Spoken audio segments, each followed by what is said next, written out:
So good morning. Hope everybody had a chance to get some coffee. We've got a pretty packed room today, and we got a lot of energy in the room. This is a big day for AICR, and it's a big day for cancer research. So welcome. Let me take a moment to introduce myself. I'm Kelly Browning. I'm the Chief Executive Officer of the American Institute for Cancer Research. I'm here to welcome you today, whether you're here in person or joining us on the webcast, to our launch of the third expert report, Diet, Nutrition, Physical Activity, and Cancer, a Global Perspective. Let me just take a minute to acknowledge, I see a lot of friends in the audience today from NCI, from ASCO, from CDC, and many others. I want to thank all of you all for being here.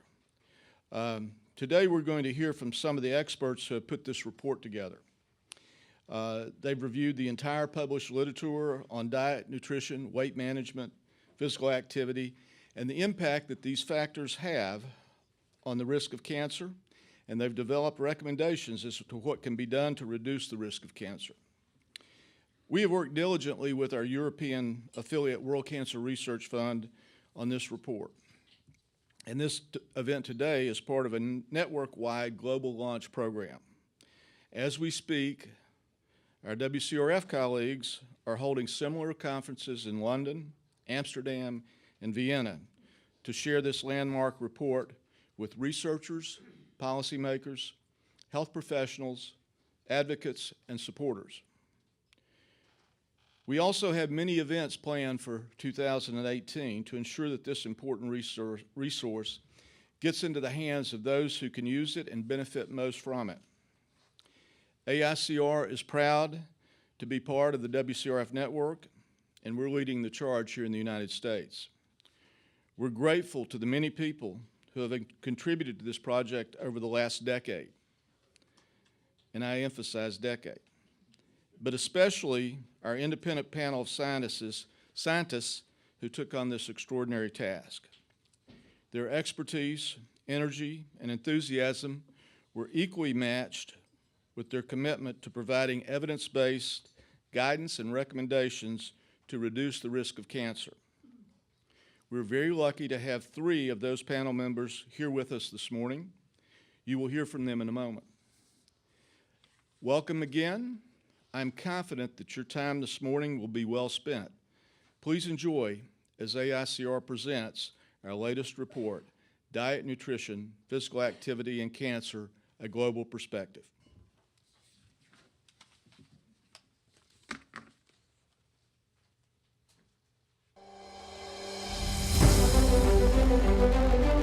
Yes, absolutely. I really doubt it. I don't think so. I don't think it is completely preventable. I do think it can. I think that there are a lot of things that people can do that will ultimately reduce their risk of cancer.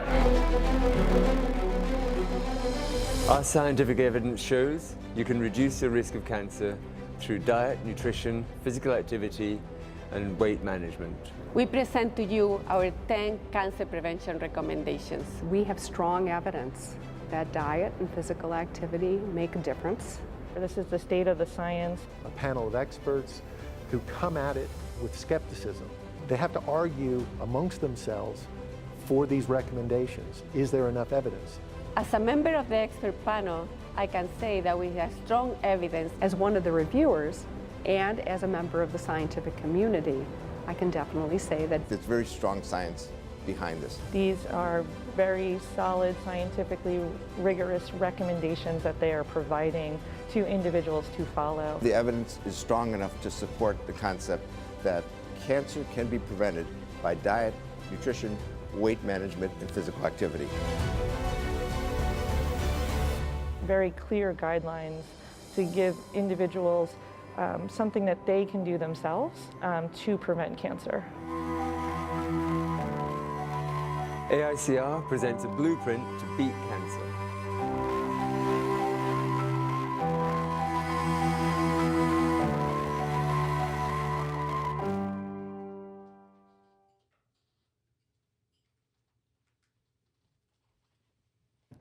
Good morning, everyone. I'm truly delighted to be here for the launch of the third expert report. I want to make sure you can all hear me. Good, good. So I am not a member of the expert panel. I am a user of the report. I use the report in my research, I use the report when I'm speaking to colleagues, and I use the report when I speak to lay audiences. I should tell you who I am. My name is Elizabeth Platts. I'm a professor of epidemiology at the Johns Hopkins Bloomberg School of Public Health and also the Sidney Kimmel Comprehensive Cancer Center. So we've put together a panel today that I think you will be interested in hearing from. So we're going to have three components to our discussion.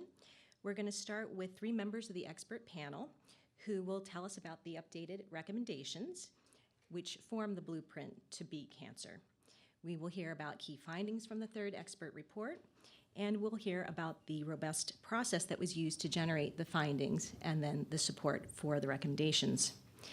And then we'll bring up a couple of additional experts who will help us discuss the implications of the third expert report for research, for healthcare providers, and also for the general public.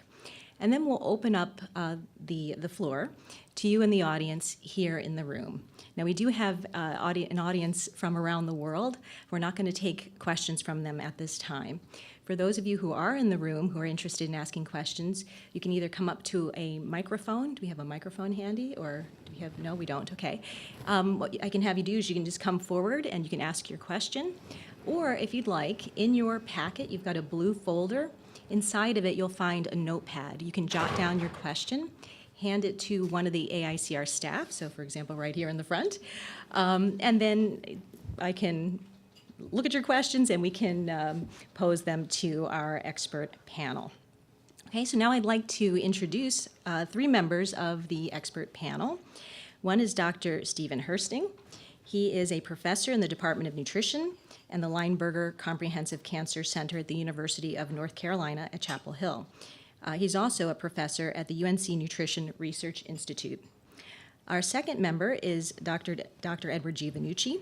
He's a professor of nutrition and epidemiology at the Harvard T.H. Chan School of Public Health, and he's also a member of the Dana-Farber Harvard Cancer Center. And our third expert is Dr. Elisa Bandera, who is a professor of epidemiology at the Rutgers Cancer Institute of New Jersey, the Robert Wood Johnson Medical School, and the School of Public Health. She's also a member of the graduate faculty at Rutgers University's Department of Nutritional Sciences, and she's the co-leader of the Cancer Prevention and Control Program at the Rutgers Cancer Institute.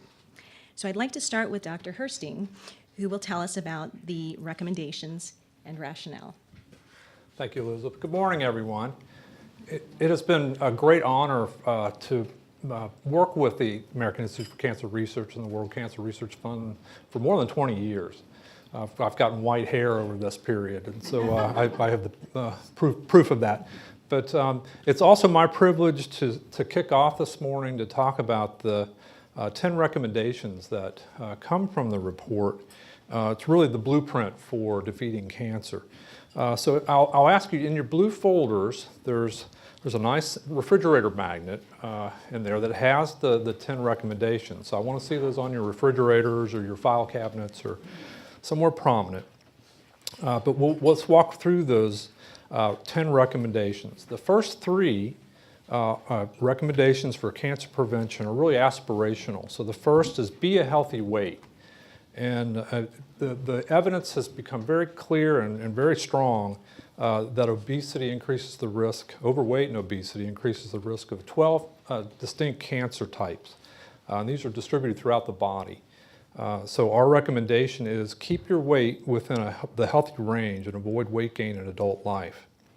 The second is really a related one. Be physically active. So physical activity is an important aspect of weight maintenance. There's also positive metabolic effects of physical activity. Increasing the activity level is important.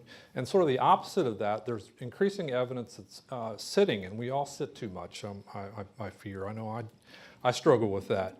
But there are metabolic detriments to sitting lengthy times. And so our recommendation is be physically active as part of everyday life. Walk more and sit less. And the third here is really a diet-focused recommendation. Eat a diet rich in whole grains, vegetables, fruits, and beans. And so this diet pattern would provide a high level of fiber and phytochemicals, which many of which have anti-cancer activity. It also will decrease, if you're eating a lot of those good things, you're probably not having many of the bad things we're going to talk about in a minute that might be promoting cancer. And so our recommendation is make whole grains, vegetables, fruits, and pulses, or legumes, such as beans and lentils, a major part of your usual daily diet. So those are the first three. The next five are really speaking to things you might consider in moderation. So the first of these is limit consumption of fast foods and other processed foods that are high in fat, starches, and sugars. So this type of diet pattern, this sort of fast food diet, and it doesn't have anything to do with speed, does it? I can whip up a pretty good stir fry in a couple minutes, and it's pretty healthy. But we know what we're talking about here. This is sort of high sugar, fat, starch. That's a high calorie, low nutrient setting, isn't it? So what our recommendation is, limit these foods that help control calorie intake and maintain a healthy weight. The next of these is limit consumption of red and processed meat.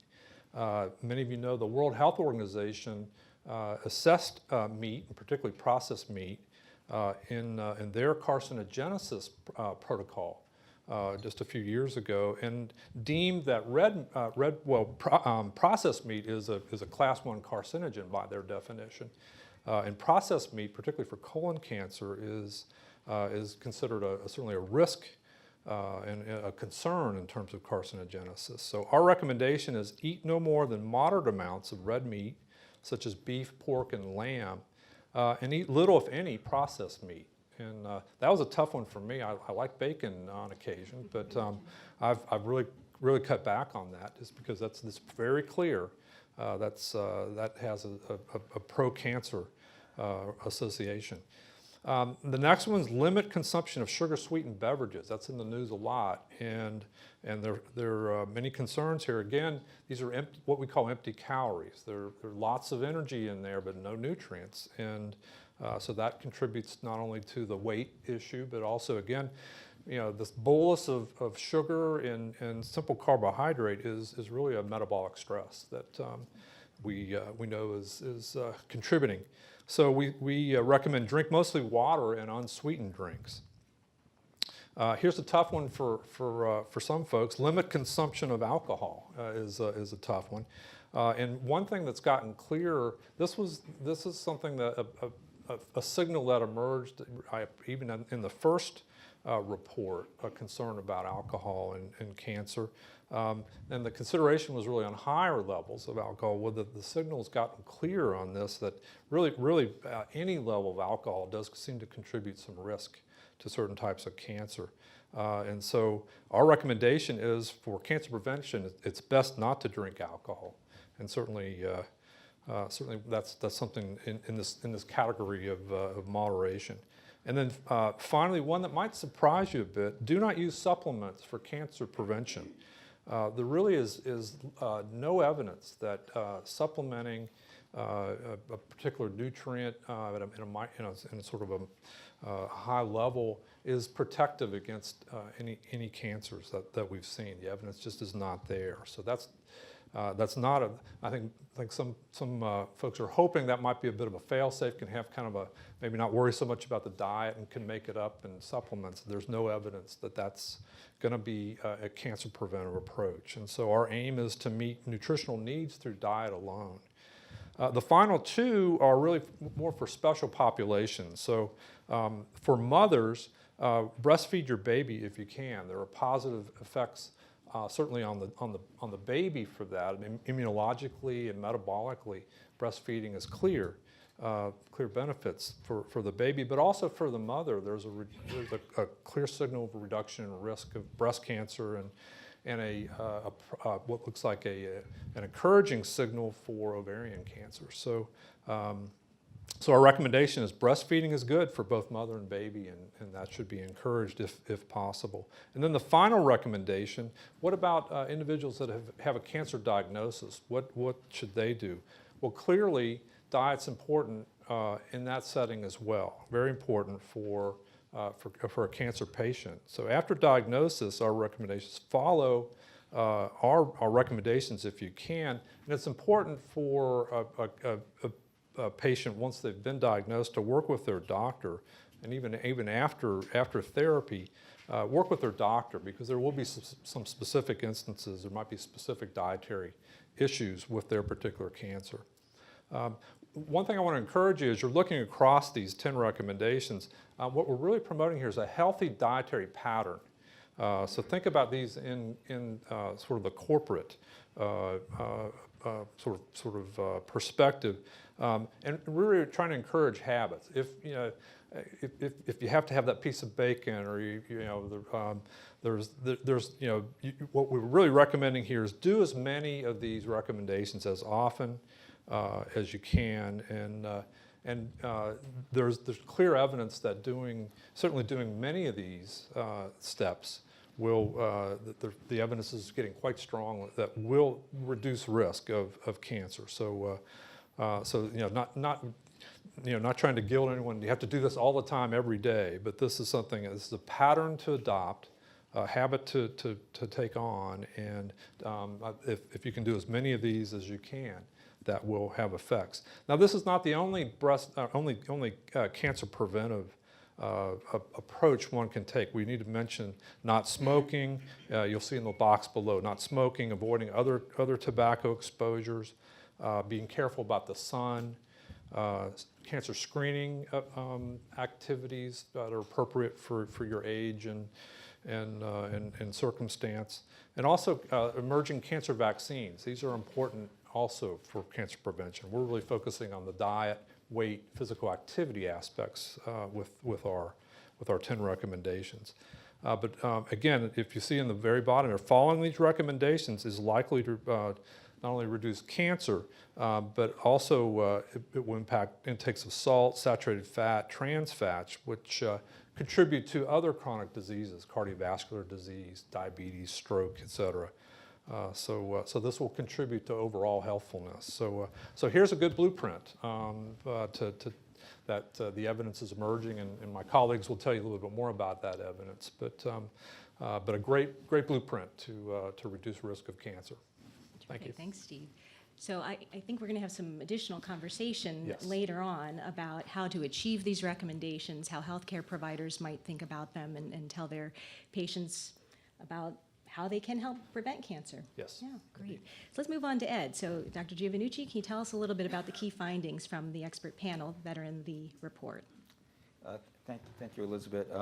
It's also my great pleasure to be here and to have worked with the AICR for a long time, which I enjoy the process. This is diet and cancer, which has been the focus of actually my life's work, has been an interesting topic, and there's a lot of information out there, and most of it is misinformation. I think the importance of this report and all the work that AICR does is that it looks at all of the evidence.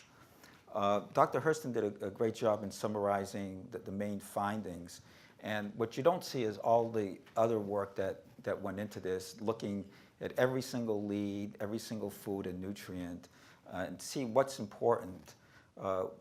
It would have been nice if we had some magic bullets, eat more of this, and you can prevent cancer.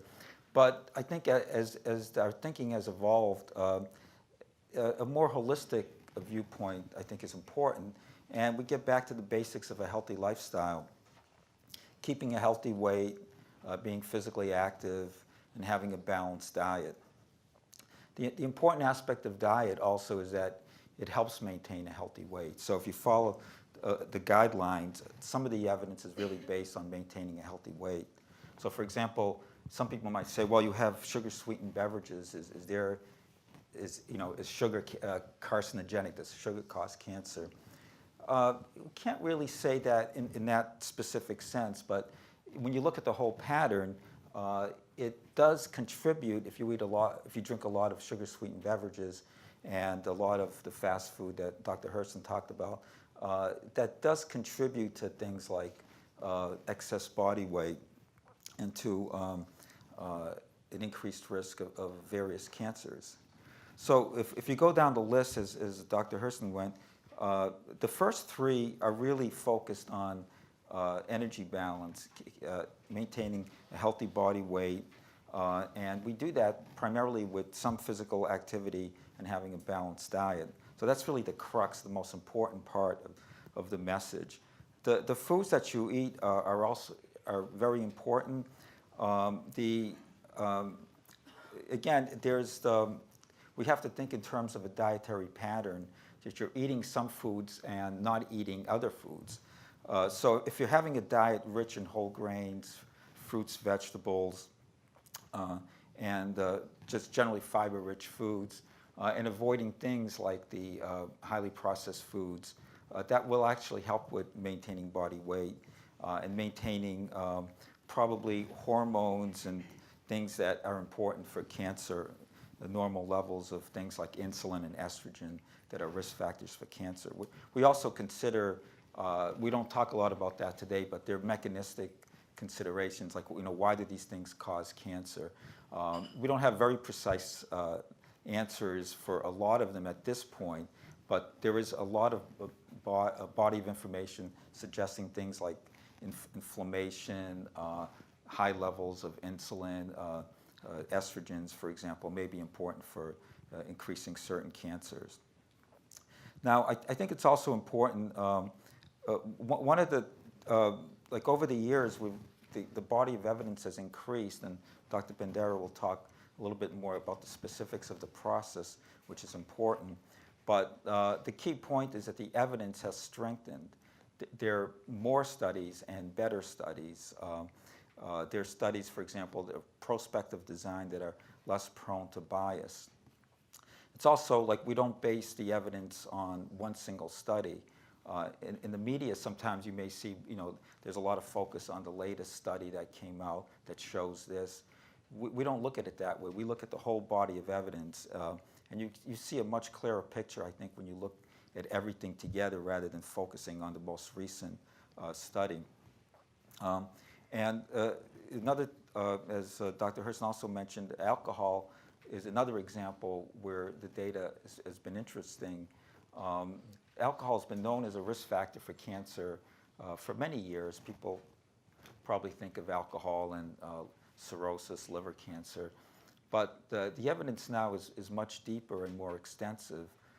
For men, for example, probably in the United States, about 5% of cancers are related to alcohol consumption, excess alcohol consumption. It's a little bit lower in women, but that's mainly because women drink less alcohol than men on average.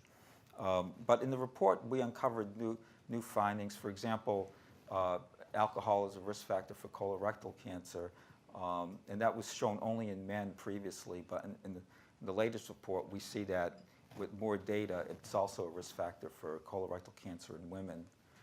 Probably one of the most important findings related to alcohol is that it's related to breast cancer.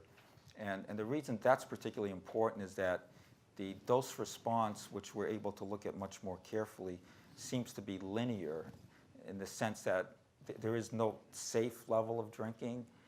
If you drink a little bit of alcohol, you might increase risk a little. There's always, we have to consider a balance. Drinking, one drink a week may increase your risk, but it might be very minimal. So we're not saying necessarily never to drink, but it is important to at least know what the risk factors are. Another thing that gets almost back to the point of the magic bullet, in previous reports there was a lot of focus on fruits and vegetables, and that's actually, fruits and vegetables are still good, they still make the list, but they're probably not the panacea that we may have thought 10, 20 years ago. And again, the importance of fruits and vegetables is probably as part of the package, the whole diet. There's unlikely to be single components of vitamins or phytochemicals that have very strong impacts on cancer. Having said that, there are some interesting leads that may emerge in the future. For example, there was evidence not strong enough to make very strong recommendations, but that vegetables, particularly vegetables high in carotenoids, may be protective for estrogen receptor negative breast cancers. So that was kind of exciting, even though the evidence needs to accumulate more.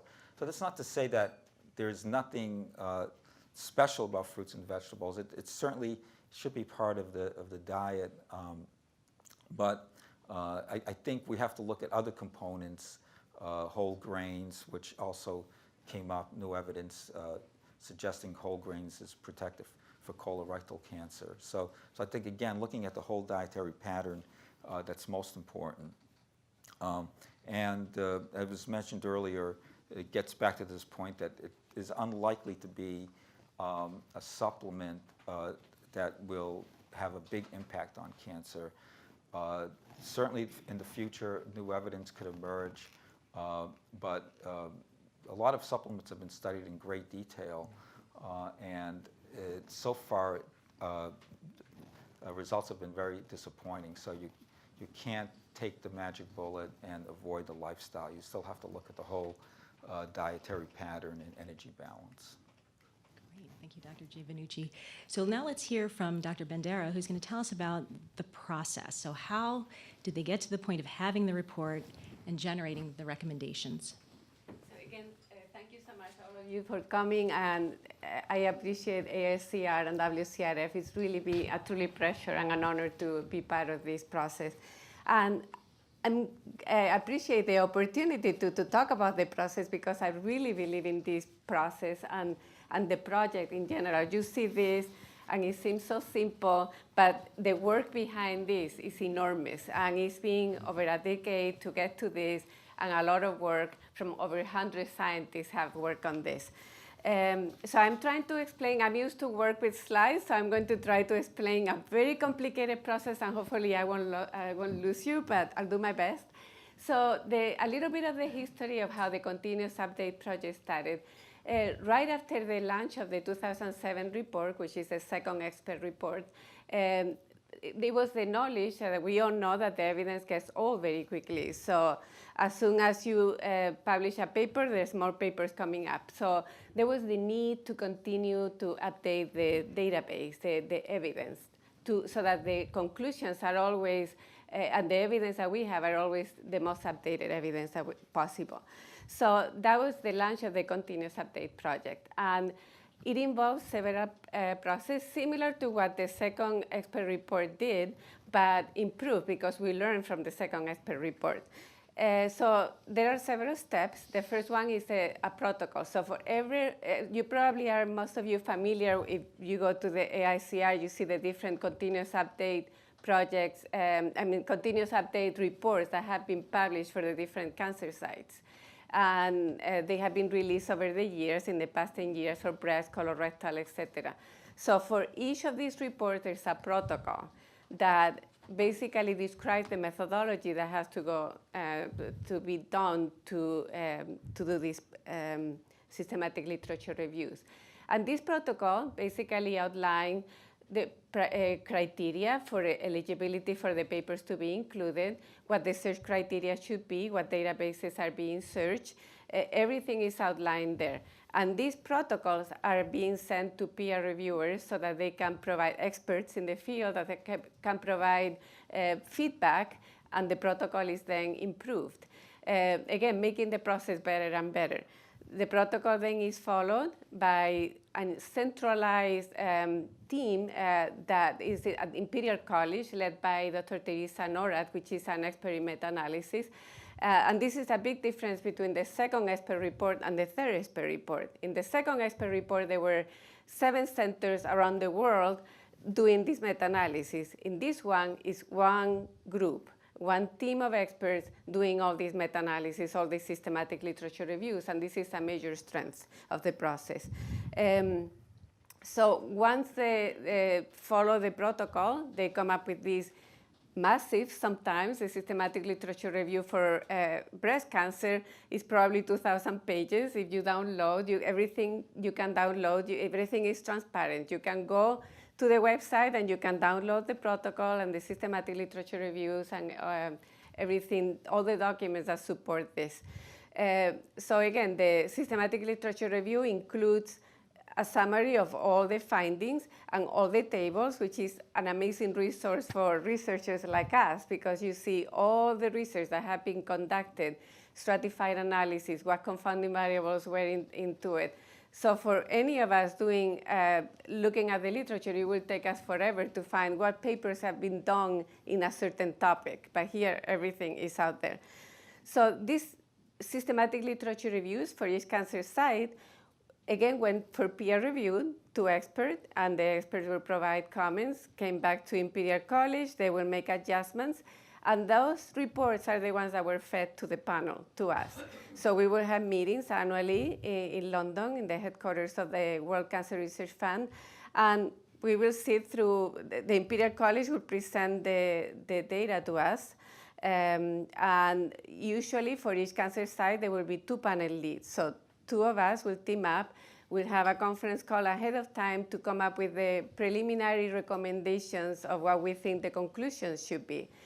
And these conclusions were based on a priori criteria. So we had these, similar to what in epidemiology we use the A.B. Hill criteria based on consistency of the findings and dose response and the magnitude of the association, and whether bias may have been bias confounding, et cetera, may have played a role. So we will consider the evidence for every single exposure relevant to this and try to classify it into convincing, probable, limited suggestive, no conclusion, or the opposite from convincing, which is effect on risk unlikely, which is right the opposite extreme. And we were very careful in assigning convincing or effect very unlikely, because we wanted this not to change in the future if some more papers come out in the literature. So again, if you look at every continuous update report for the different cancer sites, the first or second page, you see the matrix, which is really the summary of how we assign to every exposure this convincing, probable, based on the overall evidence. And this took a lot of time for Imperial College to produce the results, but for the panel, really taking very serious consideration because we wanted to get it right. Again, the strength of this is that it's peer-reviewed and it's transparent. So you can go to the website and you can see how the process is, and it can be, in theory, replicated. So you can take the protocol and you should be able to come up with the same results.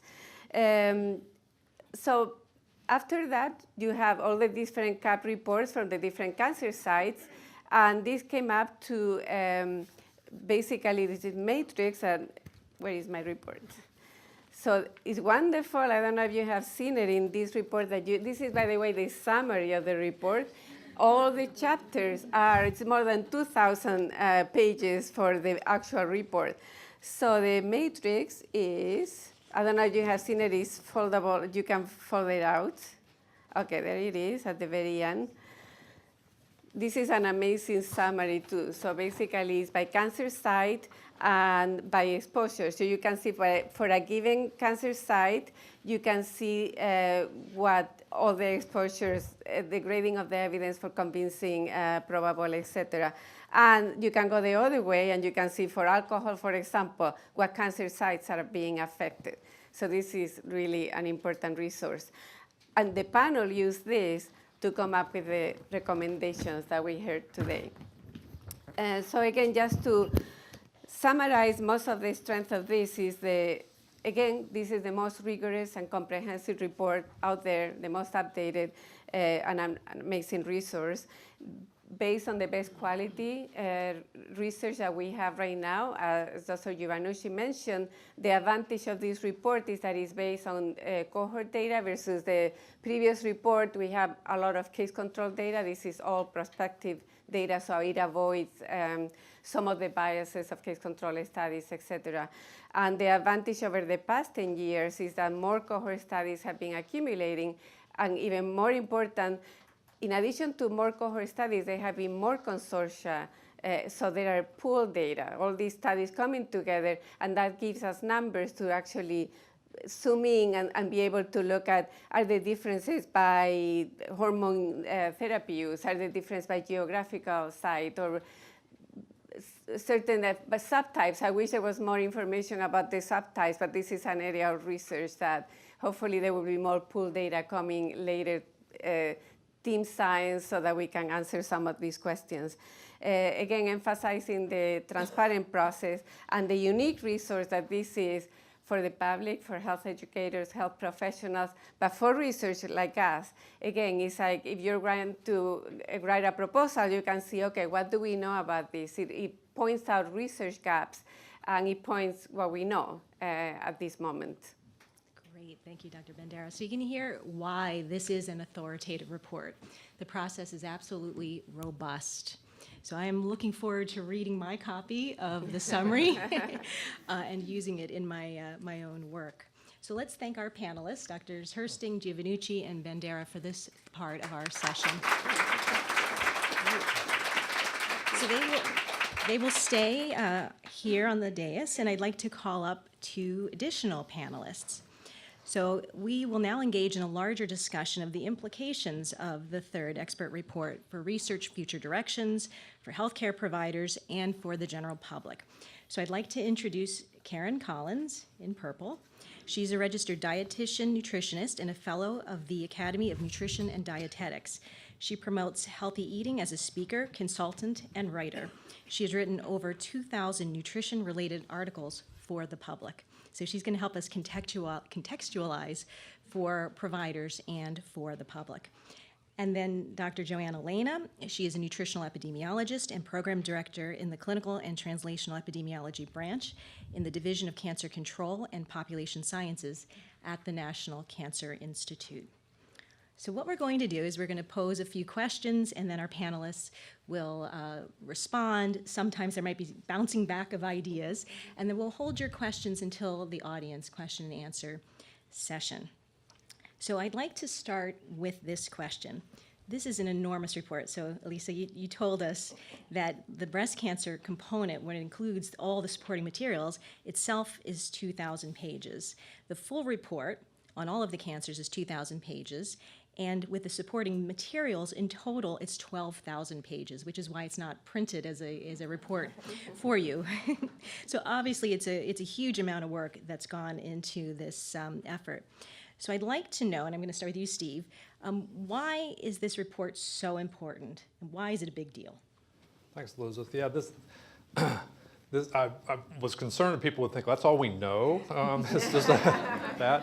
And it is, I mean, it's a big deal in terms of size, just the sheer effort that went into this. And the passion of this group from the beginning has been evidence-based recommendations. That's the goal. And it's very easy to take one article and have an opinion, express opinion. This is not what we wanted to do. We wanted to be absolutely comprehensive. So just the sheer effort is huge. And as you said, the number of trees that it would take to print is remarkable. It's a big deal in scope because it is uniquely comprehensive. Again, efforts are by others have been made on specific cancers, but to go through in a systematic fashion with every cancer, every major cancer assessed, every major risk factor assessed in terms of diet, weight, physical activity is just remarkable. And I think it's also a big deal in terms of impact. I get probably, I'd say I average 2 to 3 emails from just individuals in North Carolina that know I direct the American Institute for Cancer Research Laboratory in Nutrition and Cancer at UNC. So they see that, and so I'll get a message from them. They've read the material, they have questions, or using it in their own work. Clearly, physicians and dietitians and other practitioners are using this material and very, very effectively, and they're going to love the new material because it's even clearer. Researchers are everywhere I go.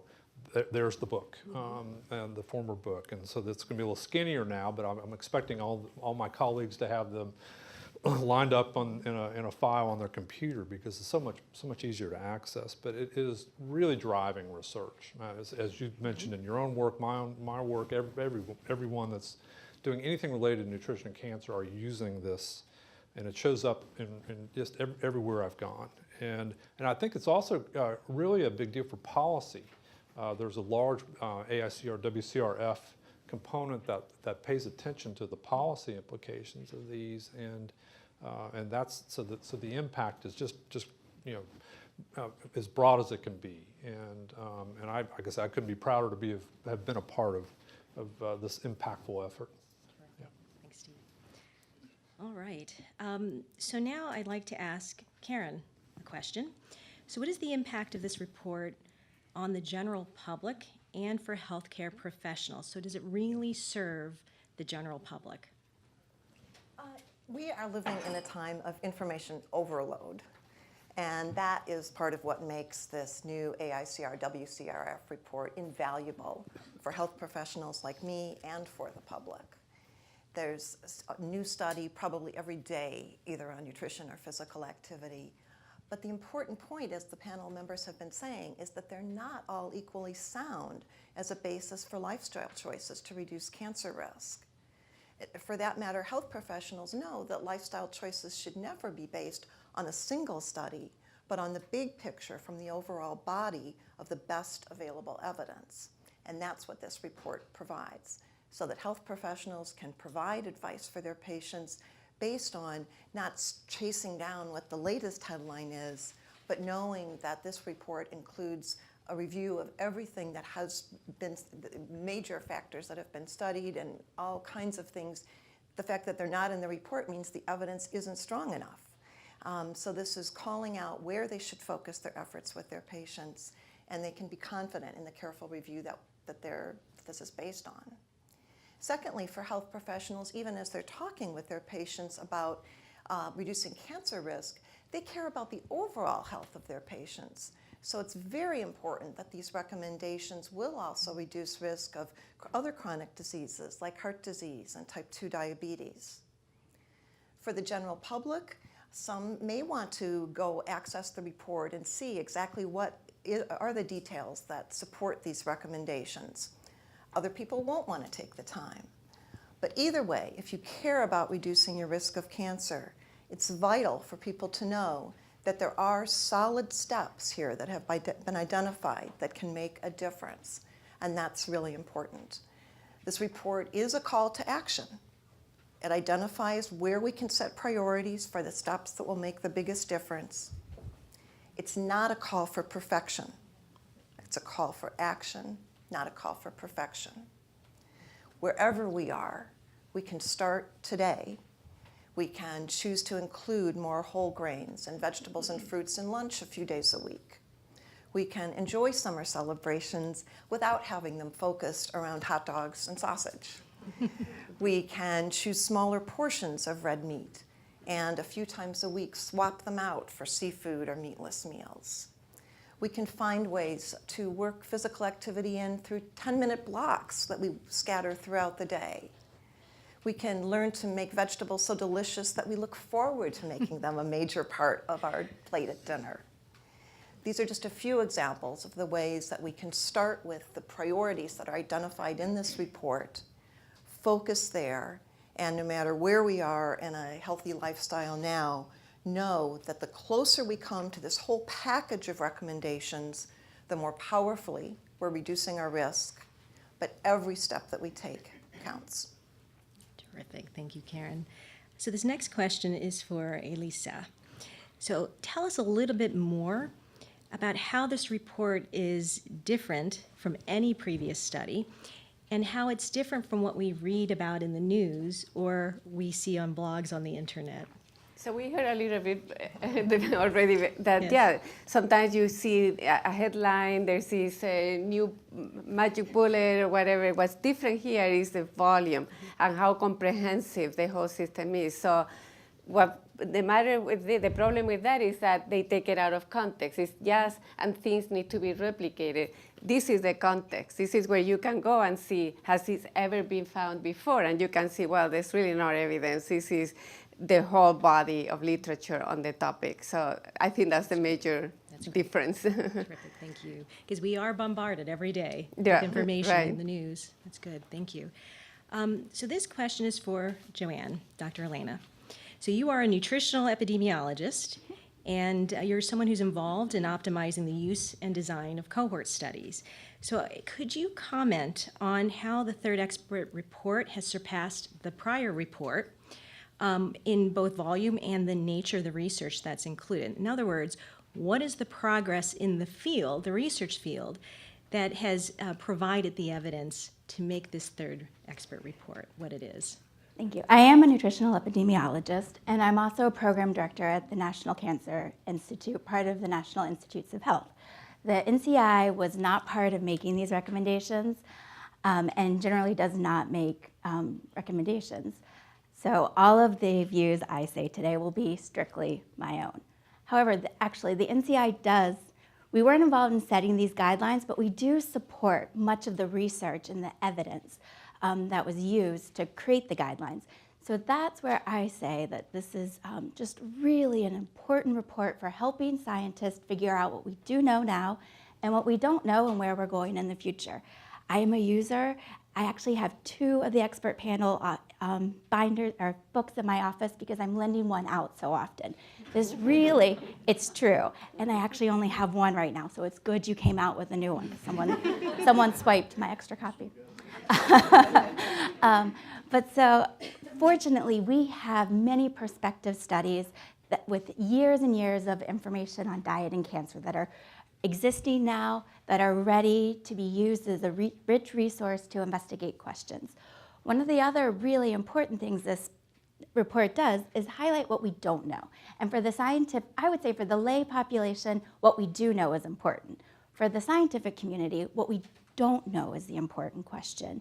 So by summarizing this evidence in a really easy to digest version, it can help the future generations of scientists say, what needs to be answered and what kind of information do I need to collect to go forward? That's great, thank you. Do you want to add something, Steve? Sure. The importance of the strengthening evidence that we've had, and I could see it from the second to the third report. The very first report was largely what we call case control data. So you're actually looking backwards at the exposure. What did people eat 10, 20 years ago, and trying to relate that to the disease that you're specifically looking at. And that's tough, right? How do you assess diet? It's hard enough to do it from yesterday, let alone from 20 years ago. So what we see in this third report is largely prospective data, so cohort data.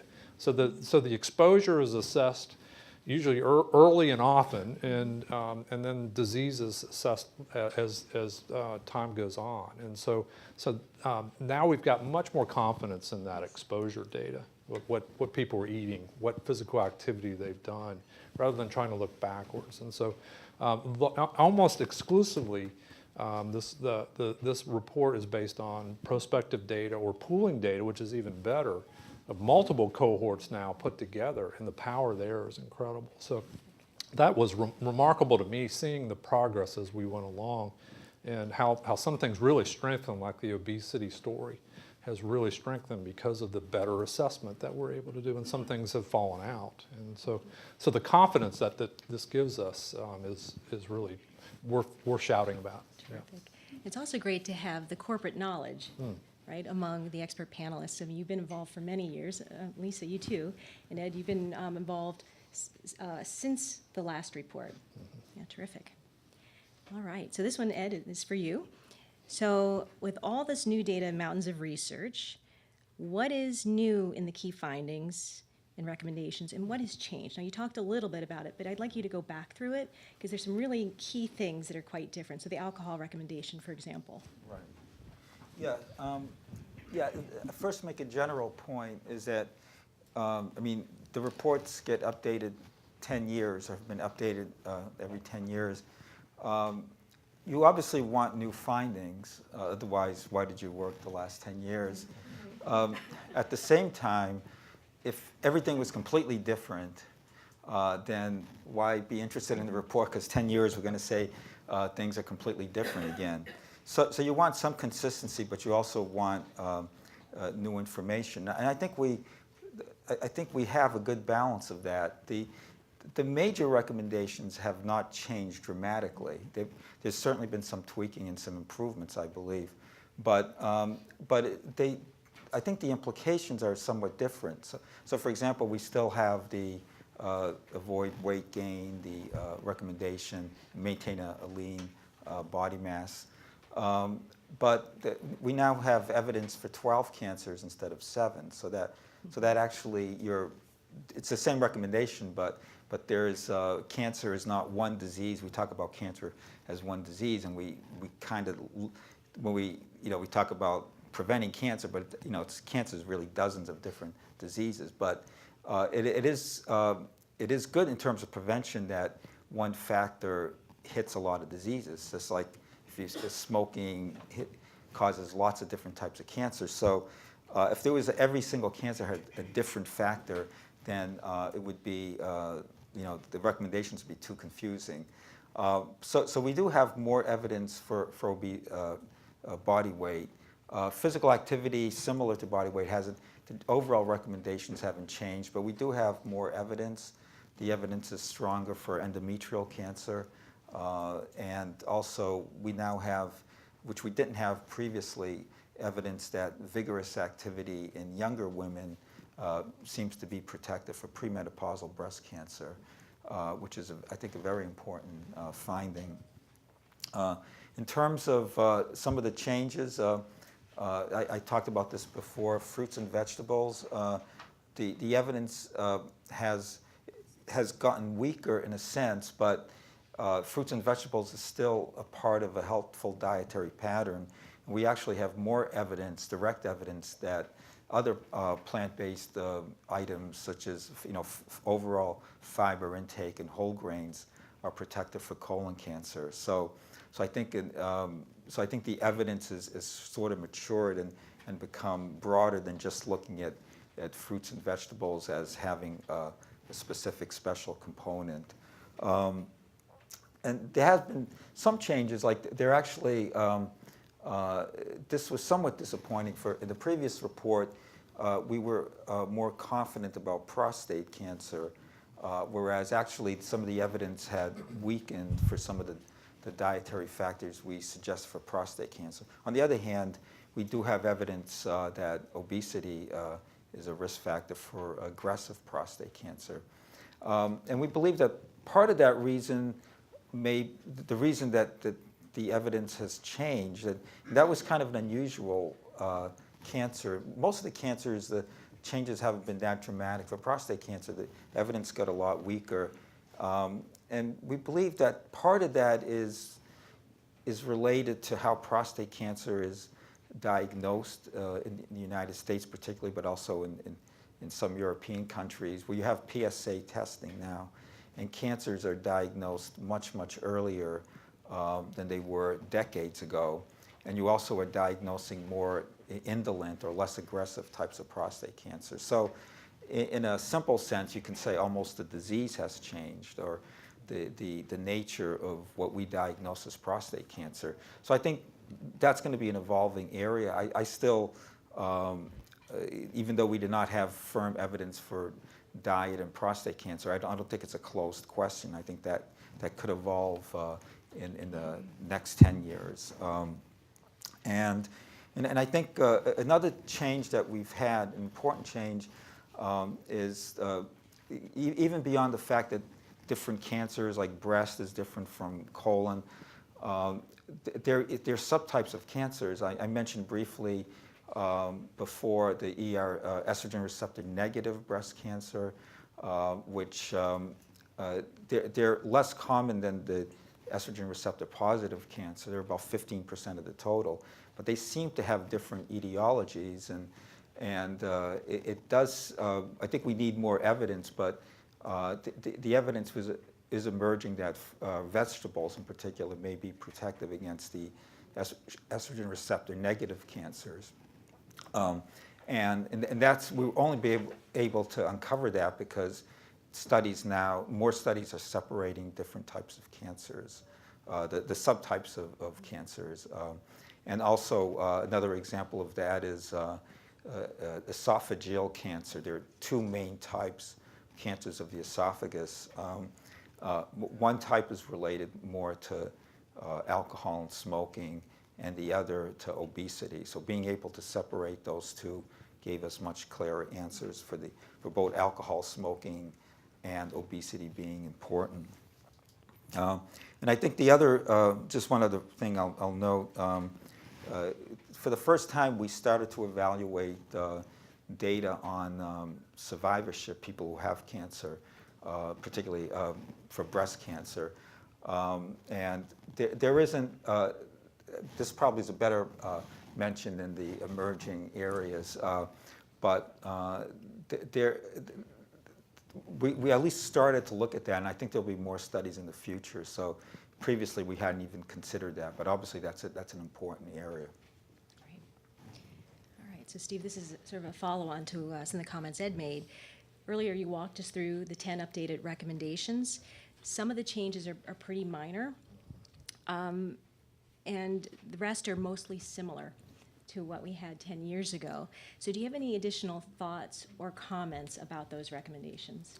Yeah, I think when you think about confidence in the recommendations, so you kind of want that consistency, don't you? That something is that persistent over time. That it's gotten stronger, I think in large part because of the prospective data that we have access to now. Also, I think Ed foreshadowed the future a little bit, and you hear a lot about precision medicine, and that term's coming into the nutrition world to precision nutrition.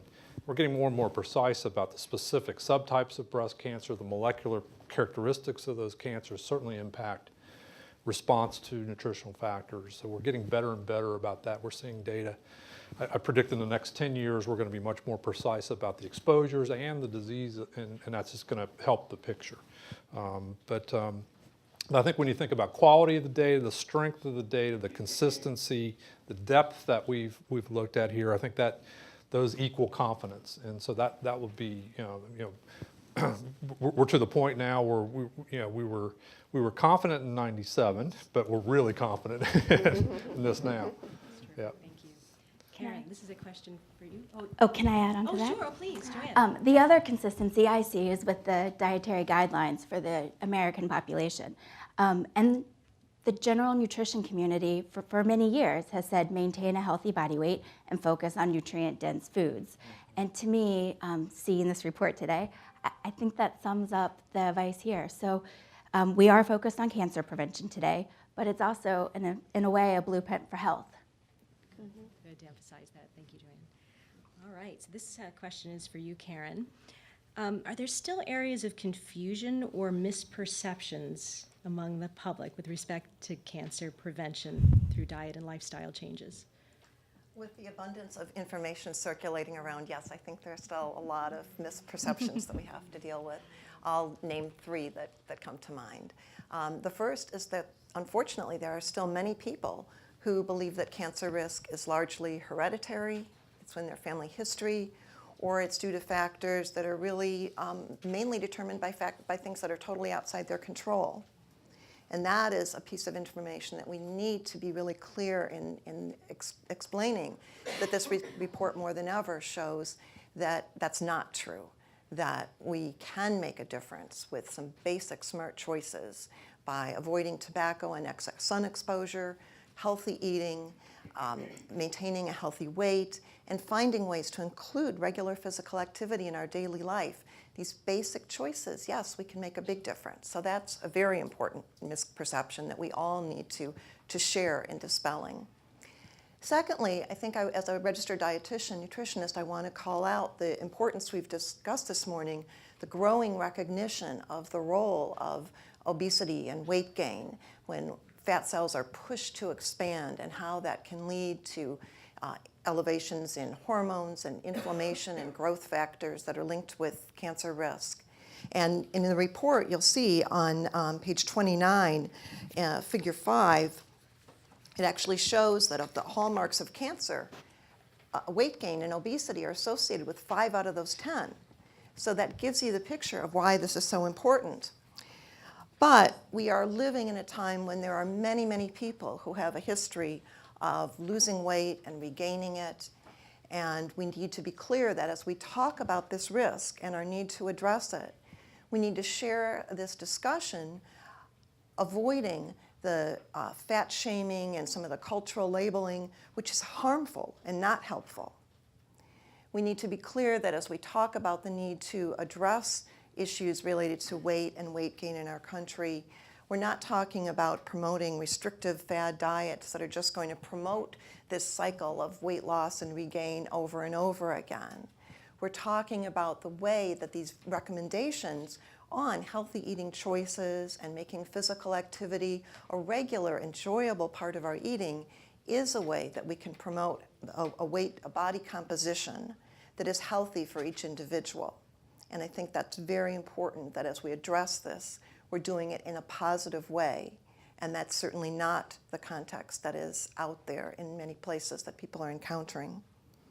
And finally, I would just say that there are the impression by many people that the kind of choices that are going to make a difference are out of reach for many people.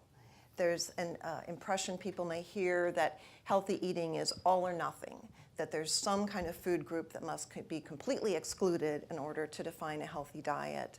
And when we look at the recommendations that summarize the best available evidence, as we find here in this AICR WCRF report, that's not true. There are steps that we can all take, and that positive affirming message is something that I think is really important to address. Great, thank you, Karen. The next question is for Elisa and also for Joanne. We'll have Elisa go first. So now that the report is available, how do you see it stimulating research, including research that may help with recommendations in the future? So again, I think there are a lot of things that we know, that we have convincing evidence, but there's also in the report a lot of things that are limited suggestive. And that should be seen as a possible areas of research that we need more investigation, because it could be that 3 studies look at it and it was not quite enough to take it to probable. So those are areas, for example, to stimulate research. The other thing that came out today is that the importance of pooled data. There are many things that we're almost there, like the subtype information is so important that we're recognizing, I think over the past 10 years, really a major recognition is that many cancers are not a single entity like we used to think. Like breast cancer is an example, ovarian cancer is an example. There are many different subtypes, and the impact of these factors are totally different in the different subtypes, and that has been a limitation in the past. And it's not like individual studies didn't try to look at it. It's like we didn't have power to look at it. You need to put together all these studies. Another limitation of what we have, the current evidence that we have, is that a lot of the studies have been done in white populations. That's the nature of what we have, the cohort data that we have, and we need more data on disparities and different racial, ethnic groups. That's another very important area of research. So I see like an opportunity of identifying research gaps so that many scientists like us can move forward with it. Terrific. So Joanne, can you talk a little bit about consortia pooling of data? And then I know there's another topic you wanted to mention. Yeah. So I think synthesizing the evidence, like this report, has really helped shape the way we think of nutrition and cancer. We've moved from looking at single nutrients to now looking more at a dietary pattern and the foods that make up part of these patterns. And that's going to require more methodologic work to analyze and then interpret this data. What does it mean? And so you asked about consortia, which is when you bring teams of people together to take different kinds of data, meld them together to try to increase the power of that data to give us better information. And sometimes that's really helpful because we can look at rarer cancers, or if you have one study in one hospital, you probably don't have enough cases of a rare cancer. But if you go across the nation, if you work with other investigators, you may be able to see some of these rare cancers. Dr. Giovannucci mentioned we went from 7 cancers to 12. Maybe with more consortial work in the future, in 10 years we can come back and say that we have many more cancers. But there's also limitations to working in consortia because people collect data in different ways. And so you have to bring data together, and often we go from very detailed data to maybe less detailed data so that we can make sense of that data. And so I think that's where the future is going towards looking at the next 10 years. And I know that probably puts gray hair on every head here because I just want to underscore how much work this report. I wasn't a part of it, but I can tell. This is so much work. But we need better data to inform a better, deeper understanding. For example, there's a recommendation for cancer survivors about the importance of body fatness. Well, that data for this report was based primarily on body mass index, height over, or weight over height.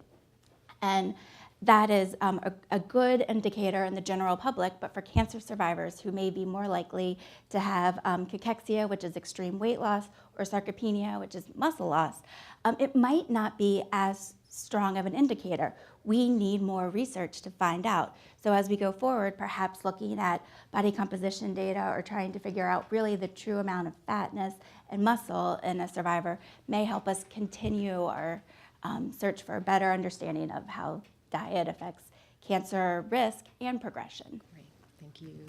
Do you want to add, Steve? Go ahead. On this topic of what is this report contributing to future research?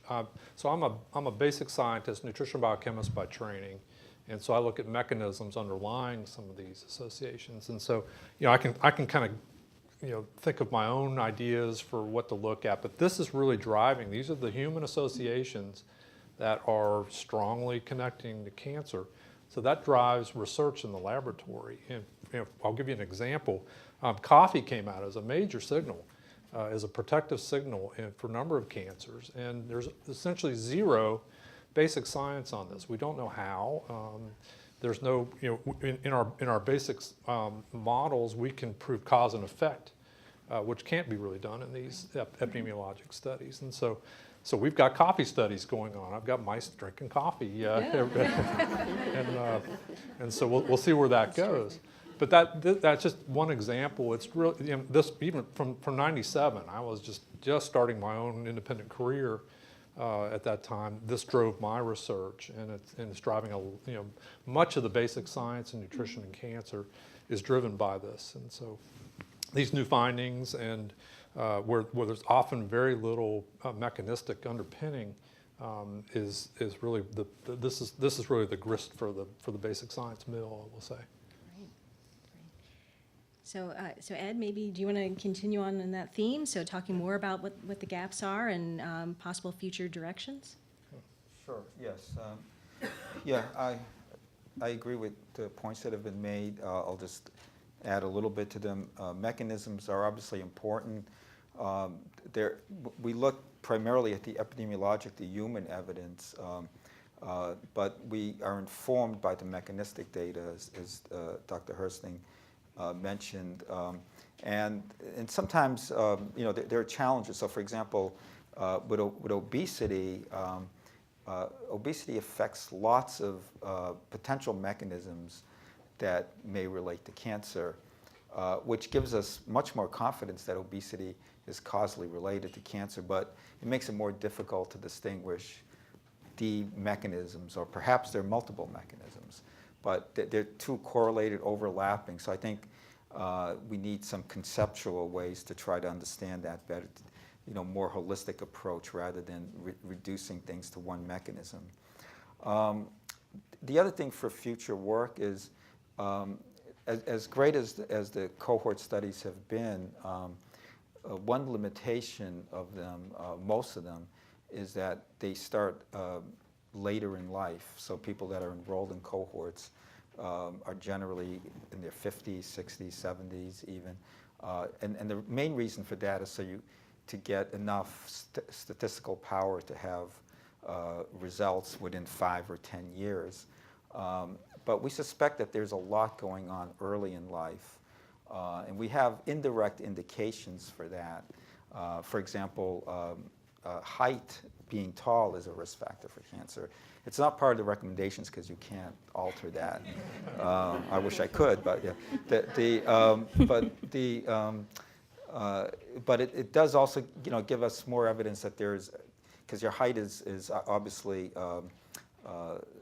generated when you're young. So during the growth period, there's probably lots of factors that are important. and it's very plausible that diet is important. I think they're just data starting to emerge. It's certainly haven't, not to the level that we can say that there's an association, a convincing association, but there's data suggesting that early life exposure is important. So we need to do better studies considering the life course. Also, to be able to tell people if a change in a behavior will reduce your risk of cancer. I think that the most glaring example where we lack that is in survivorship. We know that obesity is a risk factor for cancer. Obese people, if they have cancer, tend to have a worse prognosis. What we really don't know is if an obese person has cancer, if he or she loses weight after that, will that impact the prognosis? We don't have direct evidence on that. We can guess, but we don't really have evidence. I think this was raised earlier, looking at subtypes of cancers I think is important. We have some relatively crude ways of subdividing cancers, but there's more evidence now that we're looking at molecular subtypes of cancer, very, the specific mutations, for example, that may have caused that cancer, and looking not just at whether the diet affects that cancer, but whether it affects the mutation, for example, that causes that cancer. Much more precise way of looking at that. And there are accumulating data that, perhaps in 10 years we'll have enough for a report.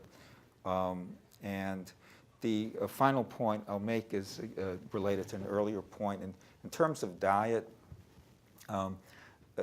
measuring diet, and I kind of view that in two aspects. One is measuring, what the person eats, or like what nutrients, what his or her dietary composition is.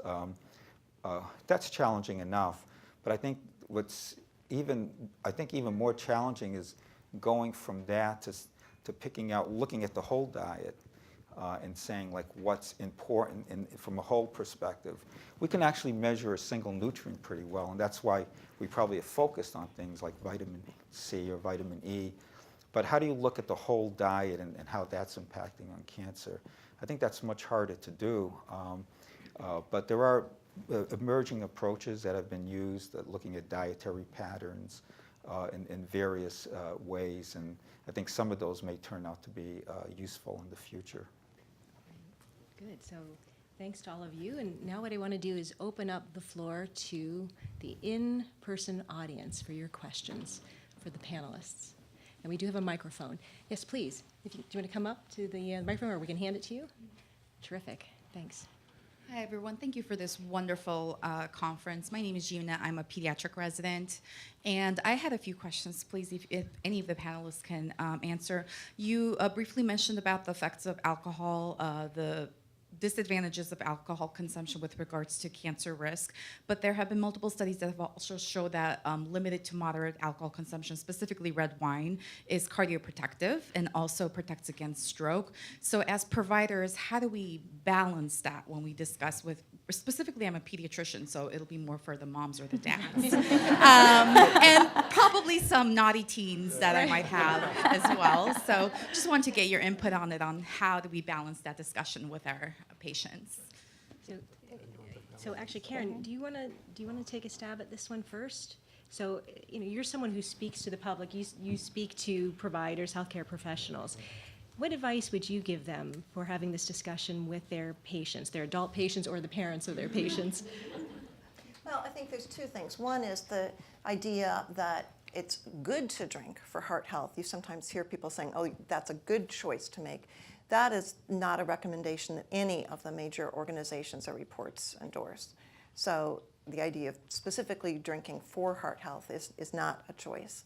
For people who choose to drink, I think the emerging research, as I've seen it, has been that maybe that's a little bit of a misnomer, that there is some association, but as they've looked at some of the way the data has been analyzed, some of the people who are not drinking and not healthy are people who gave up drinking because they weren't healthy. So the kind of analysis that needs to be done is important. And the other thing I mention to people is that even where there is some association, we know that excess alcohol beyond moderation, which is more than 1 a day for women or more than 2 a day for men, actually is associated with various aspects of cardiovascular risk. It raises high blood pressure, it raises triglyceride levels. So it's not a heart health halo there that we need to recognize. And that growing evidence really is, finding what's the least amount that you can drink is comfortable for you would be the advice I would give. And maybe redirect the conversation to physical activities, Yes. which works for everything. That's right. So, Ed, do you want to add to the conversation? Yeah, I agree with the points, and I'll just add that, or not add, maybe reinforce that certainly the higher levels of drinking are bad for lots of things, not even beyond cancer. So we even get cardiovascular bad effects at higher levels. So the question is more at the moderate levels of drinking. And I agree with the points that we can't necessarily recommend it for benefits. And it's probably true that some of the previous studies have exaggerated the benefits for methodologic reasons, primarily that people who were non-drinking are a mixture of people who never drank and people who got sick from drinking or got sick and stopped drinking. So it's been hard to tease out. But I think there's enough there's still question, and I think that's one area we have to do more research to give more precise answers. Another thing that I think that's been a real limitation of studies of alcohol and cancer and other endpoints is that I don't think people have really looked at smokers and non-smokers separately. So there's what's definitely a bad combination is drinking and smoking. And so but a lot of studies have not looked at moderate drinking in non-smokers. The little studies that have looked at that do see the increased risk of breast cancer, but perhaps moderate drinking is not a big risk factor for other cancers besides breast cancer in non-smokers. But I think that needs to be looked at in more detail. So future research. Yeah. Great. Other questions from the audience? Yes, please. Hi, thank you for this presentation. I'm Daphne, I'm with the YMCA, so I'm deeply interested in the physical activity portion, of course.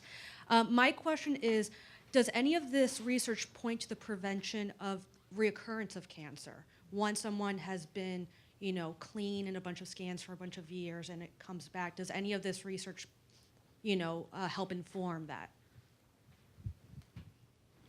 I'd like to try this one. Joanne? I'll take it. Yeah, please. I'm happy. I think when science is working the best, as Dr. Herstein said, you take information from humans, you take it back to the lab, we take the information from the lab, we take it back to humans. It's an iterative process. So I think, does this information help people who are worried about recurring disease? Yes, I think as we begin to make hypotheses, but I think to really understand what's going on, cancer survivors are not just people a few years down the line from someone who didn't have cancer. We need to really conduct the research among cancer survivor populations with a true endpoint of recurrence. So there are some studies that are looking at that, and I can talk with you a little bit more later. But I would say early indications, physical activity is associated with good outcomes. But again, the question, this is where the scientists grapple with our methods, are the people who are exercising, are they already less sick? Maybe their cancer isn't as aggressive, and is that why we're seeing that physical activity is always beneficial? Because somebody who's sicker and at risk of a worse outcome to begin with doesn't have the energy to exercise. And that's really, I think, where we're headed, and hopefully in 10 years I can give you a better answer. I just want to add something. So that's why in the report, there's a CAP report in breast cancer survivors, and that's why most of it was limited suggestive, because of the difficulties and the complexity of the population of cancer survivors in terms of active treatment versus long-term survivors, and this reverse causation that can happen sometimes. that the changes of the cancer produce actually these results that Joanne was talking about. So this is an area of, if I can talk on behalf of AICR, an active area and a priority area for AICR and WCRF to continue this work and prioritize to try to come up with more conclusions in the future of what we know. And for research in this area is so important because we really don't know.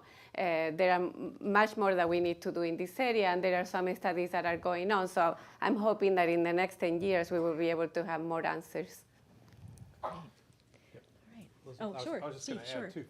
This is an opportunity to thank the NCI. They have actually some grant mechanisms specifically around this topic, and we're putting one in, resubmitting July 5th. So just saying. But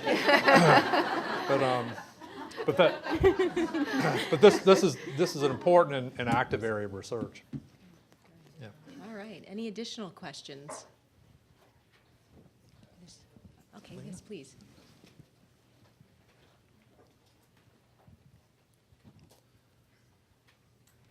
Lena Hilkari-Clark from Georgetown University, who has been studying maternal nutrition and breast cancer for many years.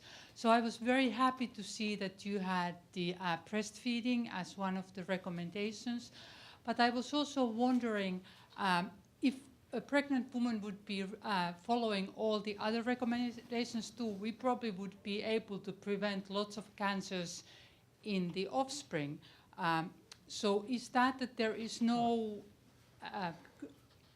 human studies to show that that's the case? It's just these preclinical studies that indicate that that is a terrific question. Yeah. That's a very good question. That's a great question. Yeah, that's my understanding is that there was such limited human data that we really couldn't, but we believe it, and so that'll be a sort of an outcome of the recommendation that we think is there based on primarily yours and your colleagues' preclinical data that's really strong on that.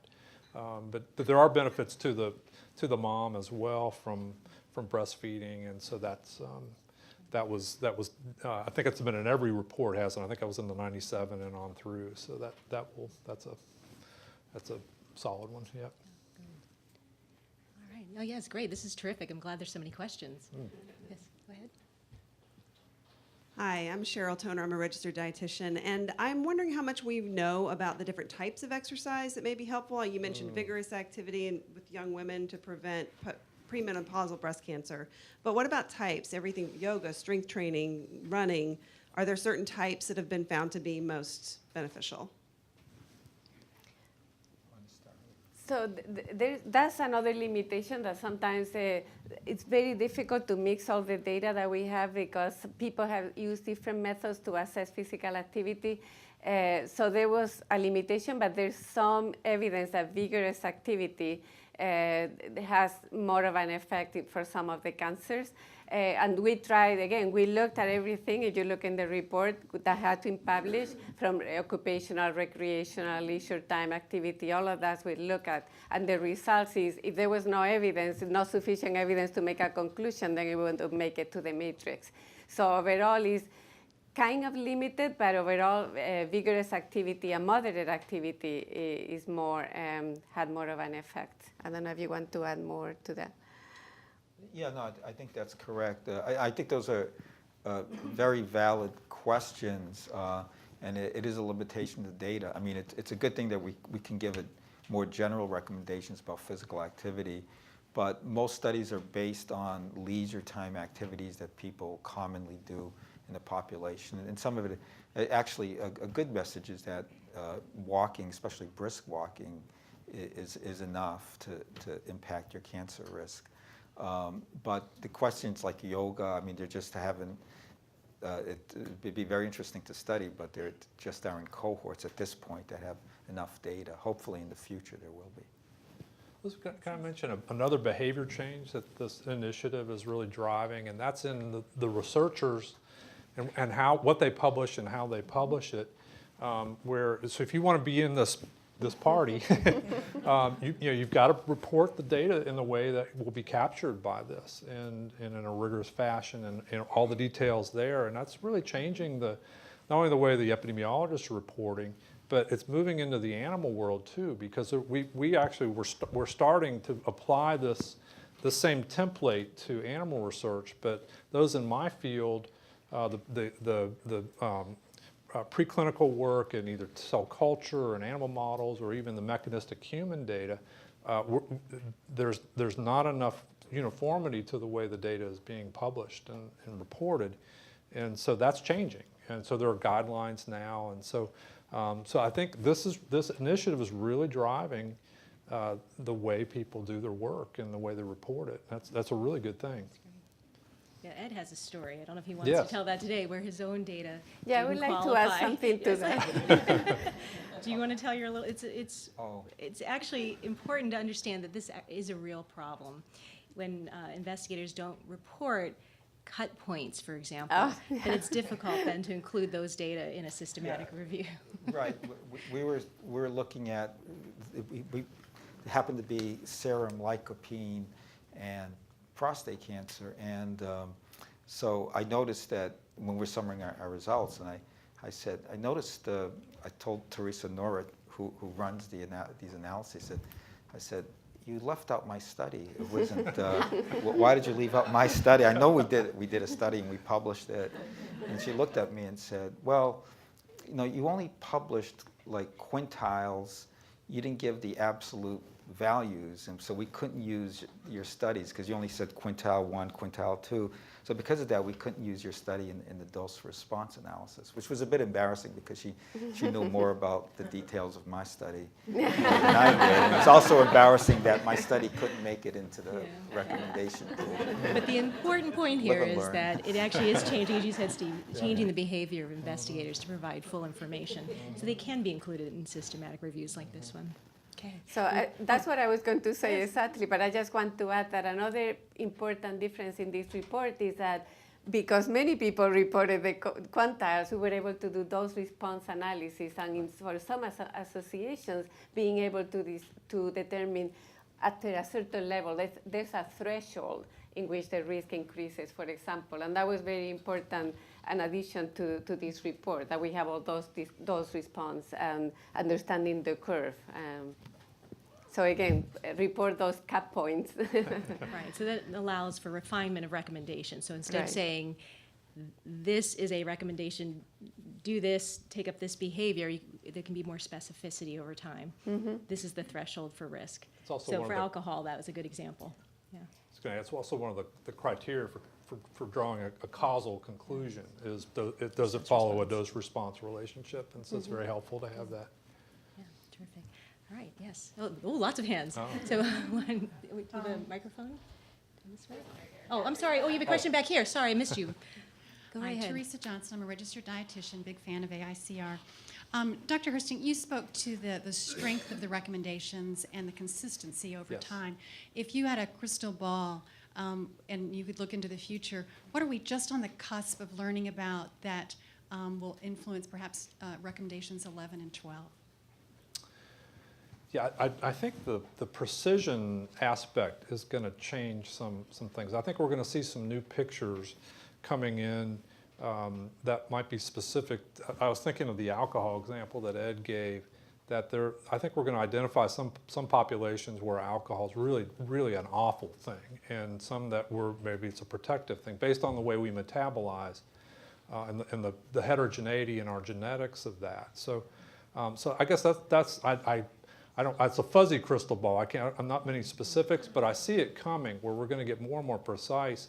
Point of frustration for me is, so it's a very clear picture with obesity and many of these cancers, but we're using a fairly crude assessment, body mass index, and I really don't think it's the height or the weight of an individual that's driving the cancer. It's the metabolic consequences of that. And so getting more precise around that, is it the adipocyte hypertrophy that's driving things, or specifically the inflammatory and metabolic changes? And so I think, so my crystal ball is a optimistic one that we're going to get more and more precise as we go with this. And again, this is going to drive more and more, I think, collaborative efforts. We've got to connect better the laboratory and the epidemiologic studies and the clinical studies where we're in lockstep, because this otherwise is going to be a slow process. But so I have an optimistic picture, but one for particularly for folks in training, is get as much transdisciplinary sort of training as you can, because that's going to be really important to connect these dots. Can I add one more step to your model? Yes. So, and then beyond to the public. Yes. Yeah. Because how do we, these recommendations are pretty consistent. They've been around for many years, and I don't know the real estimates of how many people are adhering to them, but I know it's not enough. And so I think that's also the future, is how to make the change in the public. Good. So why don't we go to this row? I'm Peggy Eastman with Oncology Times, and I just wanted to ask, I understand that the data are pretty limited on cancer survivors, but they're going to be asking their physicians for guidance. What can I do? You know, I don't want a recurrence. I'll do anything you tell me. So what kind of advice should their physicians and health professionals be giving them? You want to take it? Well, I'll let you guys go further, but I'll just start off by saying it is specifically one of the recommendations that, if possible, cancer survivors should follow these recommendations as they're able. Need to talk. Every cancer is different, stages of cancer, type of treatment. During acute treatment, these may not be the best approaches, and we have to recognize that and communicate to cancer survivors that there may be times where there are other priorities to maintain their health and their nutritional status. But overall, this is the starting point, and adapt from there. And the other piece that is a subtitle under that recommendation is that cancer survivors should all be receiving advice on physical activity and nutritional care from properly qualified, trained health professionals. They shouldn't be out just exploring on left to their own devices to try and figure out what's best. That it's their individual healthcare provider that can take these global recommendations and talk about how they fit an individual person's circumstances, and I think that's really important. So we think in general that long-term survivors will benefit because many of them have comorbidities because they had existing diseases already or because of side effects of the treatment. So we believe that following these recommendations will benefit them. But also, as Karen said, we want to make sure that they engage the health professionals so they're not on their own. It's very important because every cancer survivor has different needs, and particularly depending on where they are with respect to the diagnosis. So we make sure that we put in the guidelines that they have to be in communication with the physicians. And we're particularly concerned about supplements. Many of the survivors start taking supplements and there's no basis for that. So again, communicating with the health provider, the primary health physician, and the dietitian that they're working with them is very, very important. I think one of the things that came out of an Institute of Medicine workshop is that there are far too few cancer survivors who have access to registered dietitian nutritionists who can provide that expertise. And that is a really important message that is part of the expertise they need. And sometimes they don't know, even if it's available, they don't know that it's very important that they don't know their own. The resources are there. They can always. Be encouraged. Yeah. That same IOM report said that the resources aren't that there aren't generally available dietitians in care, even comprehensive care centers. Mm-hmm. They don't have enough nutrition support, and so I think that's an area for improvement, according to the IOM report. Not the NCI. Oftentimes they wait until things have gone downhill too much, and when someone is already showing detriments, that's not the optimal time to make a difference. If we can start making advice on physical activity and healthy eating that are individualized right from the beginning to keep people on the right foot, I think is an advance that we would like to see. Mm-hmm. Oh, actually, she's taking the mic from back there. All right. Hi, good morning. My name is Ray. I'm also a registered dietitian. Curious about recommendation number 3, why the absence of nuts and seeds as part of the plant-based diet.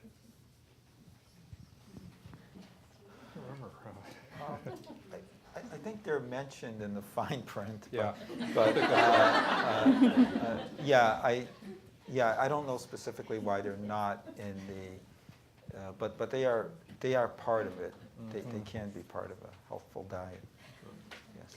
And actually, in the chapters that detail those recommendations, it does specifically talk about the fact that some people years ago might have been afraid that nuts and seeds are higher in fat, and they are concentrated in calories, so sitting down in front of the TV with a can full of nuts is not what we're talking about, but that they absolutely can be part of a healthy eating pattern, and that is in the report.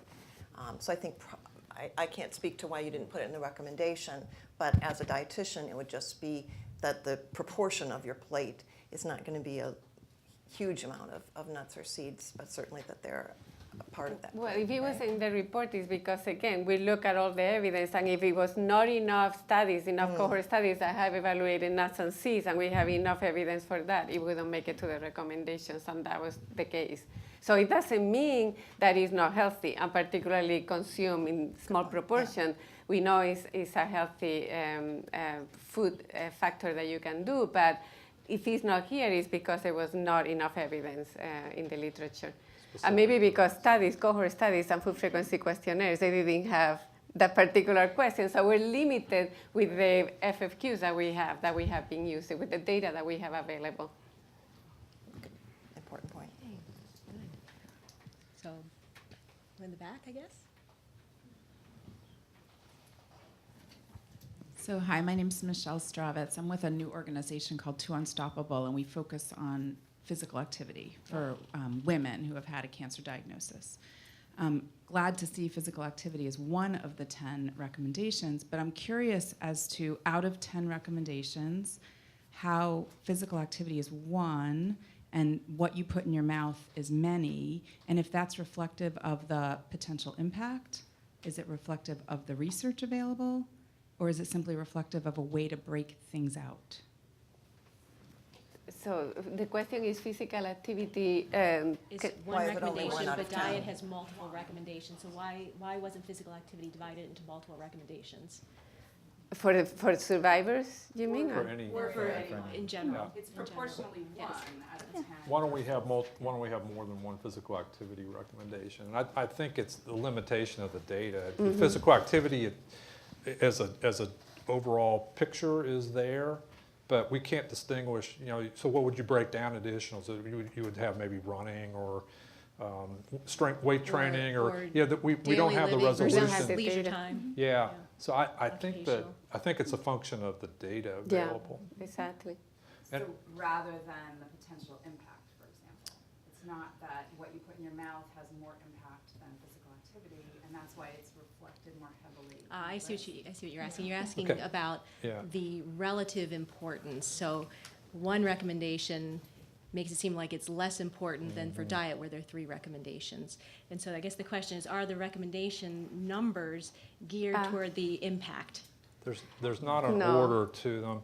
I'll give you my bias. This is not an AICR statement, but based on particularly preclinical data that I see and what we've evaluated. So exercise is not a great way to lose weight, or it's an important part of maintaining weight, and weight is such a big piece of this. So I think in terms of relative importance, I think breaking out sugar-sweetened beverages and fast foods and encouraging the whole plant sort of approach, it is an important message to get out there. Physical activity is very important, but I don't see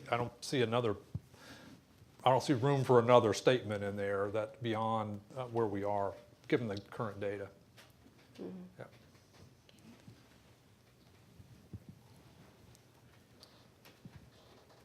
Hi everyone, my name is Abum Neke. I'm a student at George Washington University CTR program. I've listened to the entire program, to the session, and I haven't really heard anything about children. So my question here is, on page 13 here, the data revealed that more cases of cancer is expected, and I believe children will be a part of the case studies there. Also, the panels have expressed the importance of obesity as a risk factor to cancer. And as a PhD student, I've conducted some children researches, and we found out that there is high risk of childhood obesity in US.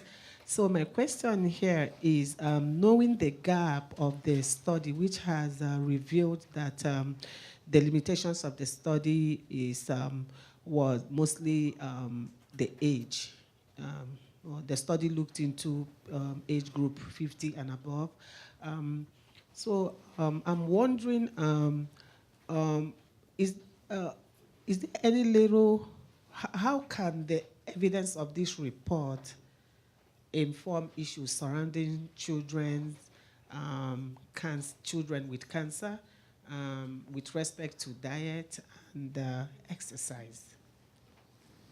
So child diet, child cancer, rather than child diet, future adult cancer risk. Well, it's the focus. It's obviously an important question, and we focus on cohort studies, and fortunately, childhood cancers are relatively rare. They do occur, of course, and it's important when they do, but it makes it very, very difficult to study. I mean, coincidentally, I'm helping someone with trying to design a cohort to look at mainly, nutritional and biomarkers in childhood cancer. So maybe hopefully that will get funded. But it's you have to. The power you have. So just to repeat, Joanne is here as a private citizen. Yes. My checkbone alone will do. My checkbook will do nothing for you. Sorry. I'm not trying to influence, but it is an important question, and we you have to be a little bit creative in finding data sets. Like we have data sets like the Nurses' Health Study, which is not going to really address that because they're nurses. They're already not children by definition. But but I think that is an important thing, and I think hopefully we and maybe others will start looking at this. And there are creative ways now to link to large databases and to get some exposure information. Yeah, and I'll just add, diet isn't the only risk factor for all cancers. And this is really looking at the strength of evidence for diet and cancer prevention, and some recommendations for survivorship, but really focused on cancer prevention for adults. And I think you have a very important question. I'm glad you're studying it. And there are other places to look for the determinants or the risk factors for pediatric cancers.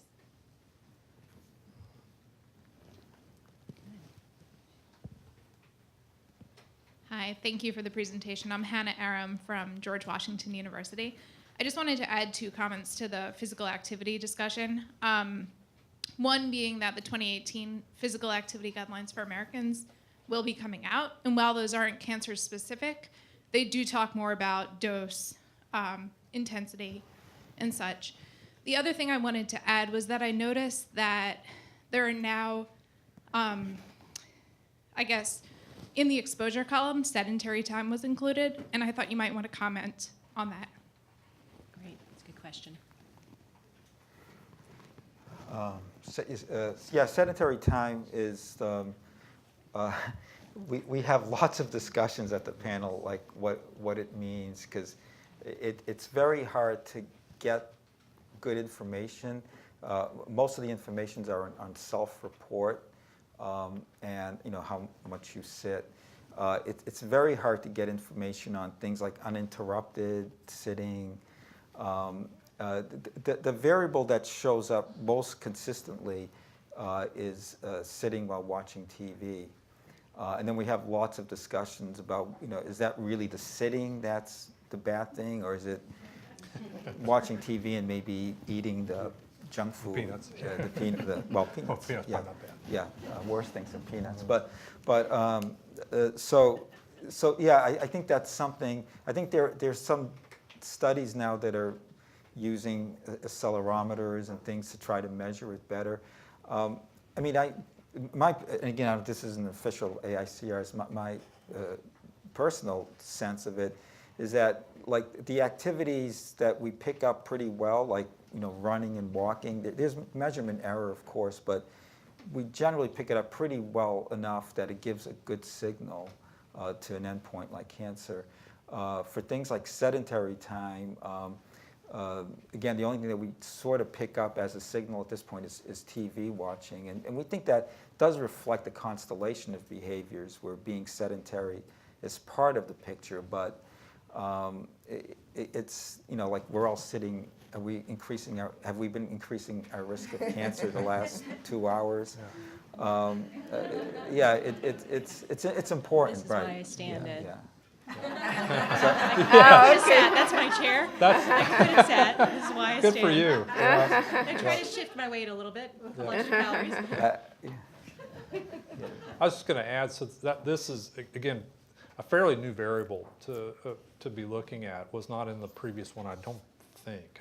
I'm not 100% sure about that, but it's, and we just barely had a signal in this because given the quality and depth of the data. But that's emerging. As Ed said, there's a number of M-Health related efforts where people are getting better measures of these things with electronic tools. And so we'll this is it's on the radar. What you're seeing in this report is what was available to us, but it's gonna increase. But I think it's an important emerging area, and again, it's like the newer studies are beginning to collect the sitting time and sedentary time. So I think we may see it in the next 10 years and really differentiate. Is it regular exercise versus sitting? It doesn't matter if you're sitting all day and then you just go to the gym for 2 hours. We're going to get more to that. So I think it's a very important area. We just don't know enough. And I think that's a difference from the previous report to this one that, again, is coming up as picking up the signal, as you say. So there's questions in the back and also in the front. Hi again. My question is similar to what the lady from GW mentioned about a pediatric obesity. As we all know, this is a very disheartening reality for mostly our underserved patient populations who tend to often depend on fast foods, processed foods, very cheap foods because they're easily accessible since we have fast food chains left and right popping everywhere, and for financial reasons because a lot of these parents cannot afford healthy foods. So myself, I currently am in a residency program that is mainly focused on Medicaid populations and very underserved populations, and in a few months' time I will be joining a practice in New York that works on the urban underserved. Even though that practice has a very good connection with a dietitian, with all kinds of resources for the family, yes, we can recommend all of the stuff that you guys suggested, which are very evidence-based, but how do we go from recommendations to really actually having these parents purchase foods that they really can't afford so that they can make sure that their kids aren't at higher risk for cancer in the future? This is a question for you. Actually, and Joanne too, both of you can come in. Yes. Yeah. Both. So first. No, and I think that's really important to call out. Is the first thing is to know what are the priorities, but to understand also that just knowing what are the most important things you can do does not solve the problem. So now becomes the importance of translating that into doable strategies. And I would say that there are, it is certainly finances poses a challenge, accessibility poses challenges that we need to address, and that's a policy issue that can be addressed that way. But also working individually, cooperative extension offices are a great resource. It's not true that the only way to eat inexpensively is through processed fast food. Exactly some of the things we're talking about, cutting back on sugar-sweetened beverages, cutting back on red meat, using more beans. These are all cost-effective choices, but it's now the fast food culture has become so enmeshed in some of our cultures that it's not a matter of just that there are these options, but how do we communicate and engage people to taste foods? And it's, I think, wonderful area of research in policy practice that are going around looking at what happens when vegetable delivery trucks go into areas and then teach people how to eat foods or how to cook foods that they don't even know what to do with. These are all steps along on the way, and it's as important once we have the priorities to then focus our energy on translating that and finding ways to make it doable. And I think this report is very important to support these changes in policy, in addition to access to fresh fruits and vegetables, safety to do physical activity and to walk and to have sidewalks and that kind of thing. This can support that type of policy. And I think that's as important. And also health education. Also, as you were saying, sometimes you can eat, you may not have access to fruits and vegetables necessarily, but there are sometimes I see people when I go to the supermarket with food stamp buying a lot of processed foods that are actually more expensive than if they buy beans and and cook, but people don't know how to cook anymore. So again, this is a way of providing support for these policy changes. So I would answer you probably not as a scientist, but as a working mother of 2 small children, with plenty of access to fruits and vegetables, with all the information that I know, it's hard, right? Sometimes these things are really hard. And so I think to your patients' parents, I would say, do what you can, and tomorrow's another day, and keep trying. And I think Karen had some great suggestions. And I think for me, I come back to why we have guidelines, and it's so that we give people appropriate information. And so if we don't have if we don't know what's going to affect change, then it's not worth changing people's behavior, right? If it's not going to work, save their effort for trying to figure out the twos or something, like it's hard, it's hard.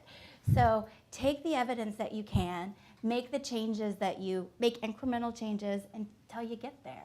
And turn to resources like this report, like the dietary guidelines that say there's some line about, and I see my colleague Jill Reedy, that we're all part of the guidelines, or we're all in it together. And so where we can turn to the scientific community to figure out what's going to be the biggest incremental change because all we want are results, right? We want fewer people with cancer. We want the people with cancer to survive longer. And I think these guidelines really help a good first step. And also, I think it's a positive message to reinforce what you mentioned earlier, that even small changes make a difference. We all have, I say it myself, very hard to find an hour to go to the gym and exercise. But if we know, okay, if we take the stairs instead of the elevator and park a little bit farther, it makes it easier. So I think giving that message that even a little change makes a difference. If you cannot do it all, do a little bit. I think that helps.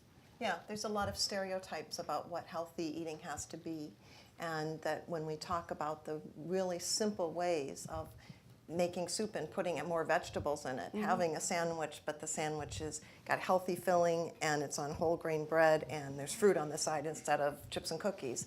I mean, that is a fast meal. There are those kinds of things that we can do and reinforce. And go for the water instead of the soda, because we all have the buffet table, so there are choices that you can make. And I think institutions also have the responsibility to provide the healthy choices, and you don't see that many times. Even in conferences, it's like, really, this is what they're offering for snacks? It's amazing that organizations that should know better do that kind of thing. So I think providing the healthy choices in work sites, I think is important too. Just to clarify, the AICR's conferences always have the best food and the healthiest food. So just to be clear. Yeah, totally. They're famous for it. Yeah. So I think there was another question over this way. Oh, there's one here. Sorry, we haven't gotten to you. Let's go ahead. My name is Melissa Habedank. I'm a public health educator and consultant. I've been fortunate enough to have the privilege to live abroad in many developing countries and work there as well. My question is about knowledge sharing and end users. Assuming that the recommendations contained in here are applicable to low and middle income countries, what kind of work is being done with the partners and providers who can use the valuable information and pass it along to those who might benefit from telling their patients about it? Kelly mentioned that in London, Amsterdam, and Vienna, this information was being launched. but I didn't hear mention of low and middle income countries, and I'm wondering what kind of dissemination efforts are underway. That's a good question. I know it is. I don't know the details of that. I know we've presented at the Latin American Nutrition Society, and that was just a few years ago. And I think every year you guys have a presence with that. So I will say I don't know does anyone here? I don't know the details, but I know that there's a major effort to disseminate this in multiple languages. And so yeah, why don't we get Deirdre to?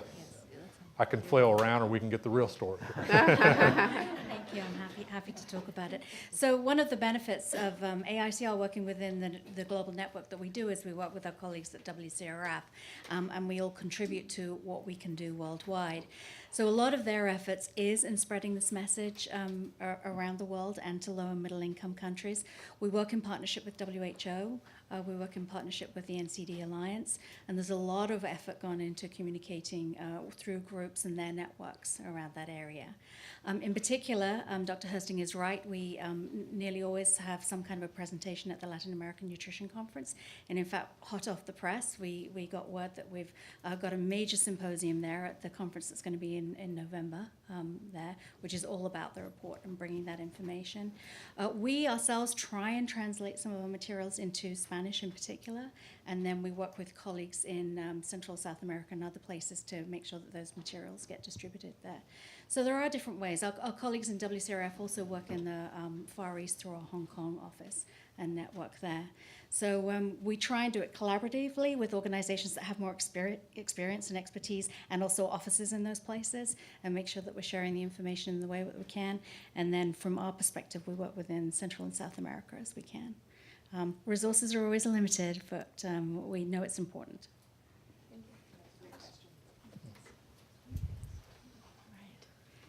Couple more. My name is Henry Wyatt. I've vacillated for many years about whether or not I should do nutraceuticals, vitamins and minerals. I changed to the Mediterranean diet, and when I look on the internet and looked at some of the government studies, they say those particular foods are low in this and low in that. So I started taking nutraceuticals. So my question is, I know it's difficult to do that with the studies, but do you think that we'll get to a point where we would start looking at the vitamins and minerals in the foods as well?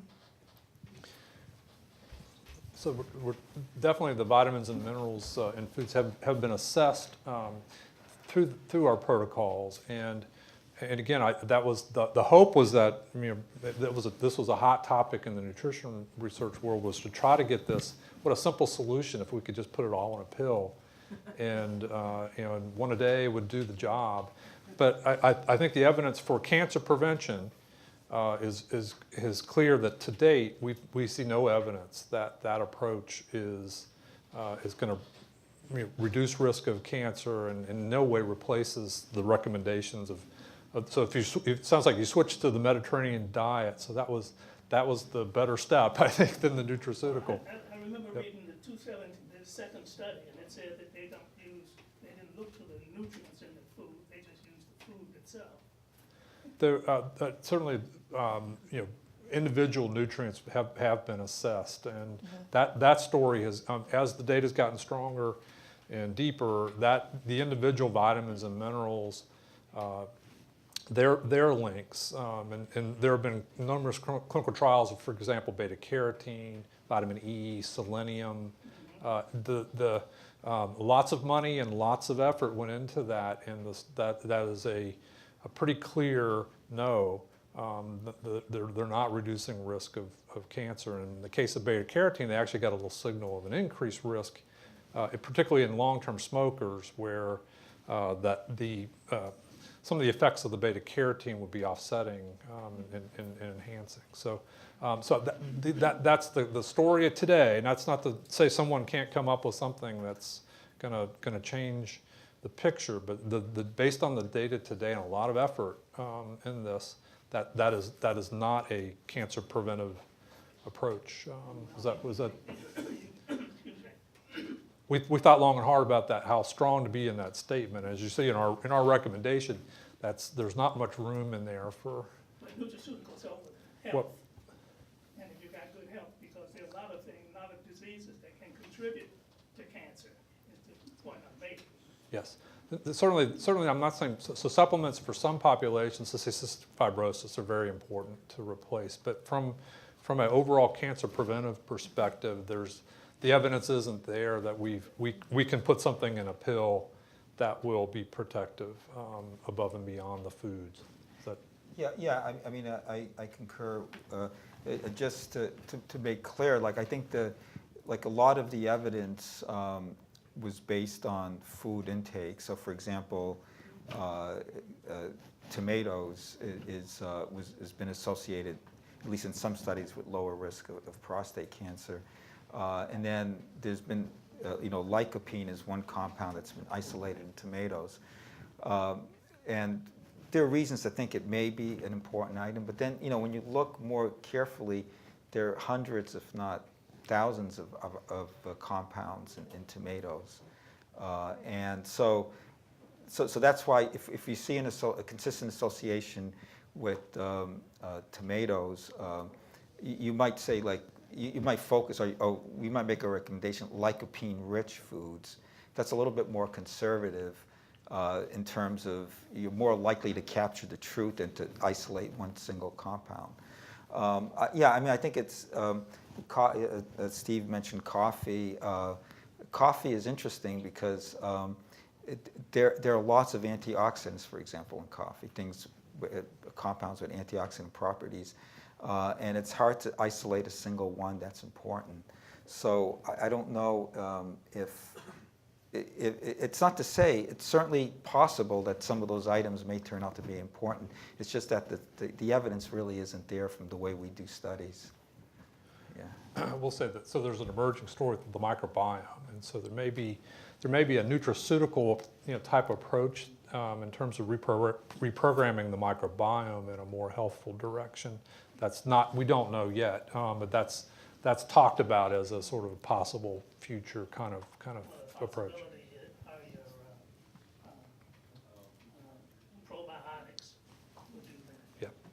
Yeah, and again, I think most of the microbiome folks will tell you that we're not very good at that yet. That there's really not much success yet, but that is an emerging. It's certainly very active area. Very active area. The fuzzy crystal ball suggests that's probably a direction that might be fruitful. Yep. But again, for cancer treatment. For cancer, Actually yeah, that's modifying right. Cancer treatment. That's right. So it's great. So thank you for your question. Yep. So a few more over here. Go ahead. Where's the microphone? Here we go.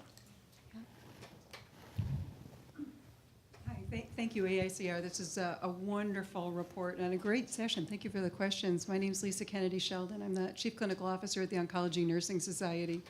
And I have many questions, but I'm going to focus on one. I want to talk about the teachable moment during screening and how we can be addressing these behaviors even during negative screening. We're seeing the association with breast and colorectal cancer. We all know about lung cancer. How can we use our healthcare professionals to be addressing these? And secondarily to that, is this evidence strong enough that we should be profiling our patients about risk factors such as obesity and breast cancer or obesity and colorectal cancer screening?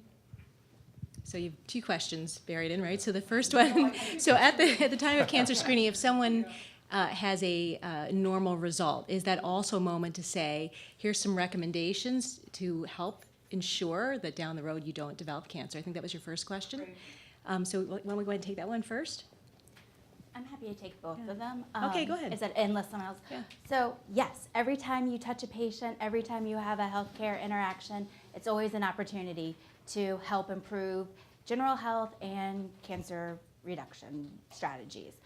But as you well know, health providers are busy and they are desperately trying to get their work done in the amount of time they have. So I think having digestible recommendations, a list of 10 is certainly, it's a really easy thing to put. You spend a lot of time waiting for your healthcare providers.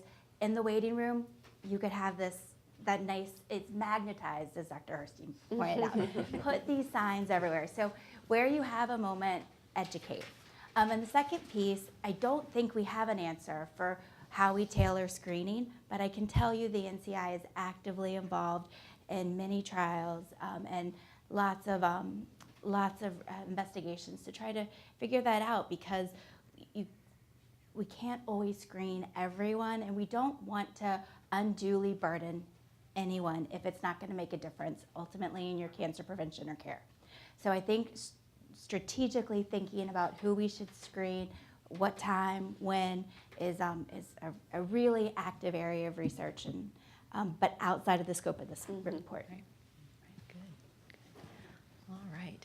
Any additional questions? Okay, this has been really a great session. I appreciate all of your questions. So we have a few more minutes left. I have a couple of additional questions for you. So Ed, I'd like to ask you if you can talk a little bit about whether there's any research showing whether populations who follow these recommendations actually do have a lower risk of cancer in the future. The answer is yes and yes. Yes, I mean, the current recommendations obviously are just today. I don't think anyone has published a study yet based on the, but as we've discussed, the guidelines haven't changed dramatically. And there are lots of studies, or I'd say lots, but there are a number of studies that have looked specifically at the guidelines, and they show substantial reductions in overall cancer, and some cancers more than others. There are differences in the magnitude depending on how specifically the studies were done in the population. As a general statement, including also other behaviors like smoking, that people, like, if we get people in theory to follow the guidelines, don't smoke and have healthy diet, healthy lifestyle, we can prevent 40% of cancers. And that's a large number. I think it's like 600,000 or 700,000 cancers a year in the United States. These are completely preventable. And my bias is actually it's even more than that, but that's what we have confidence in. So certainly mainly following the WCRF, AICR recommendations, and not smoking will have a giant impact on cancer. And there are studies that support that now consistently. So one last question. So this one's for Karen.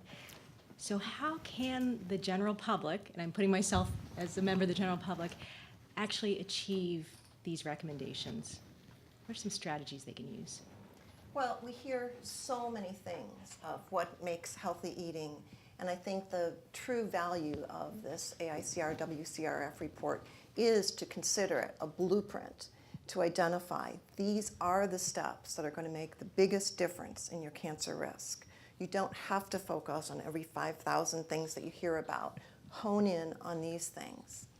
And just as blueprint for homes might be built using the same blueprint, but they don't actually end up all looking exactly alike, right? In the same way, there's no single way to put these recommendations into practice. There are different ways that we can, different paths, different choices that we do it. So the blueprint provides the structure to give you the priorities, and then you find ways to make each of those recommendations work. To get personalized feedback on how do your current eating habits and lifestyle choices compare to these recommendations, I would really encourage everyone to go to AICR's Cancer Health Check, cancerhealthcheck.org. It gives you a chance to put in your habits, your life, and see how it rates and gets these personalized feedback. But the bottom line is, the closer you come to this whole package of recommendations, the more powerfully you're protecting yourself. But wherever you are, whatever you do, each step that you take matters. Great, thank you. It's a perfect note to end our session. So I'd like to thank our panelists for their contributions to the discussion. I'd like to thank the audience members for your questions, the audience around the world listening in. I'd like to thank AICR for generating the report and supporting these, the development of these recommendations. If you are interested in accessing the online version of the summary report, the full report, and the supporting materials, you may go to www.aicr.org/dietandcancer. And as Karen said, if you're interested in checking to see how close you are to these current recommendations, go to cancerhealthcheck.org. So I thank you all and wish you a good afternoon. Or is it still morning? Morning. Good morning. Terrific. Thanks, everyone.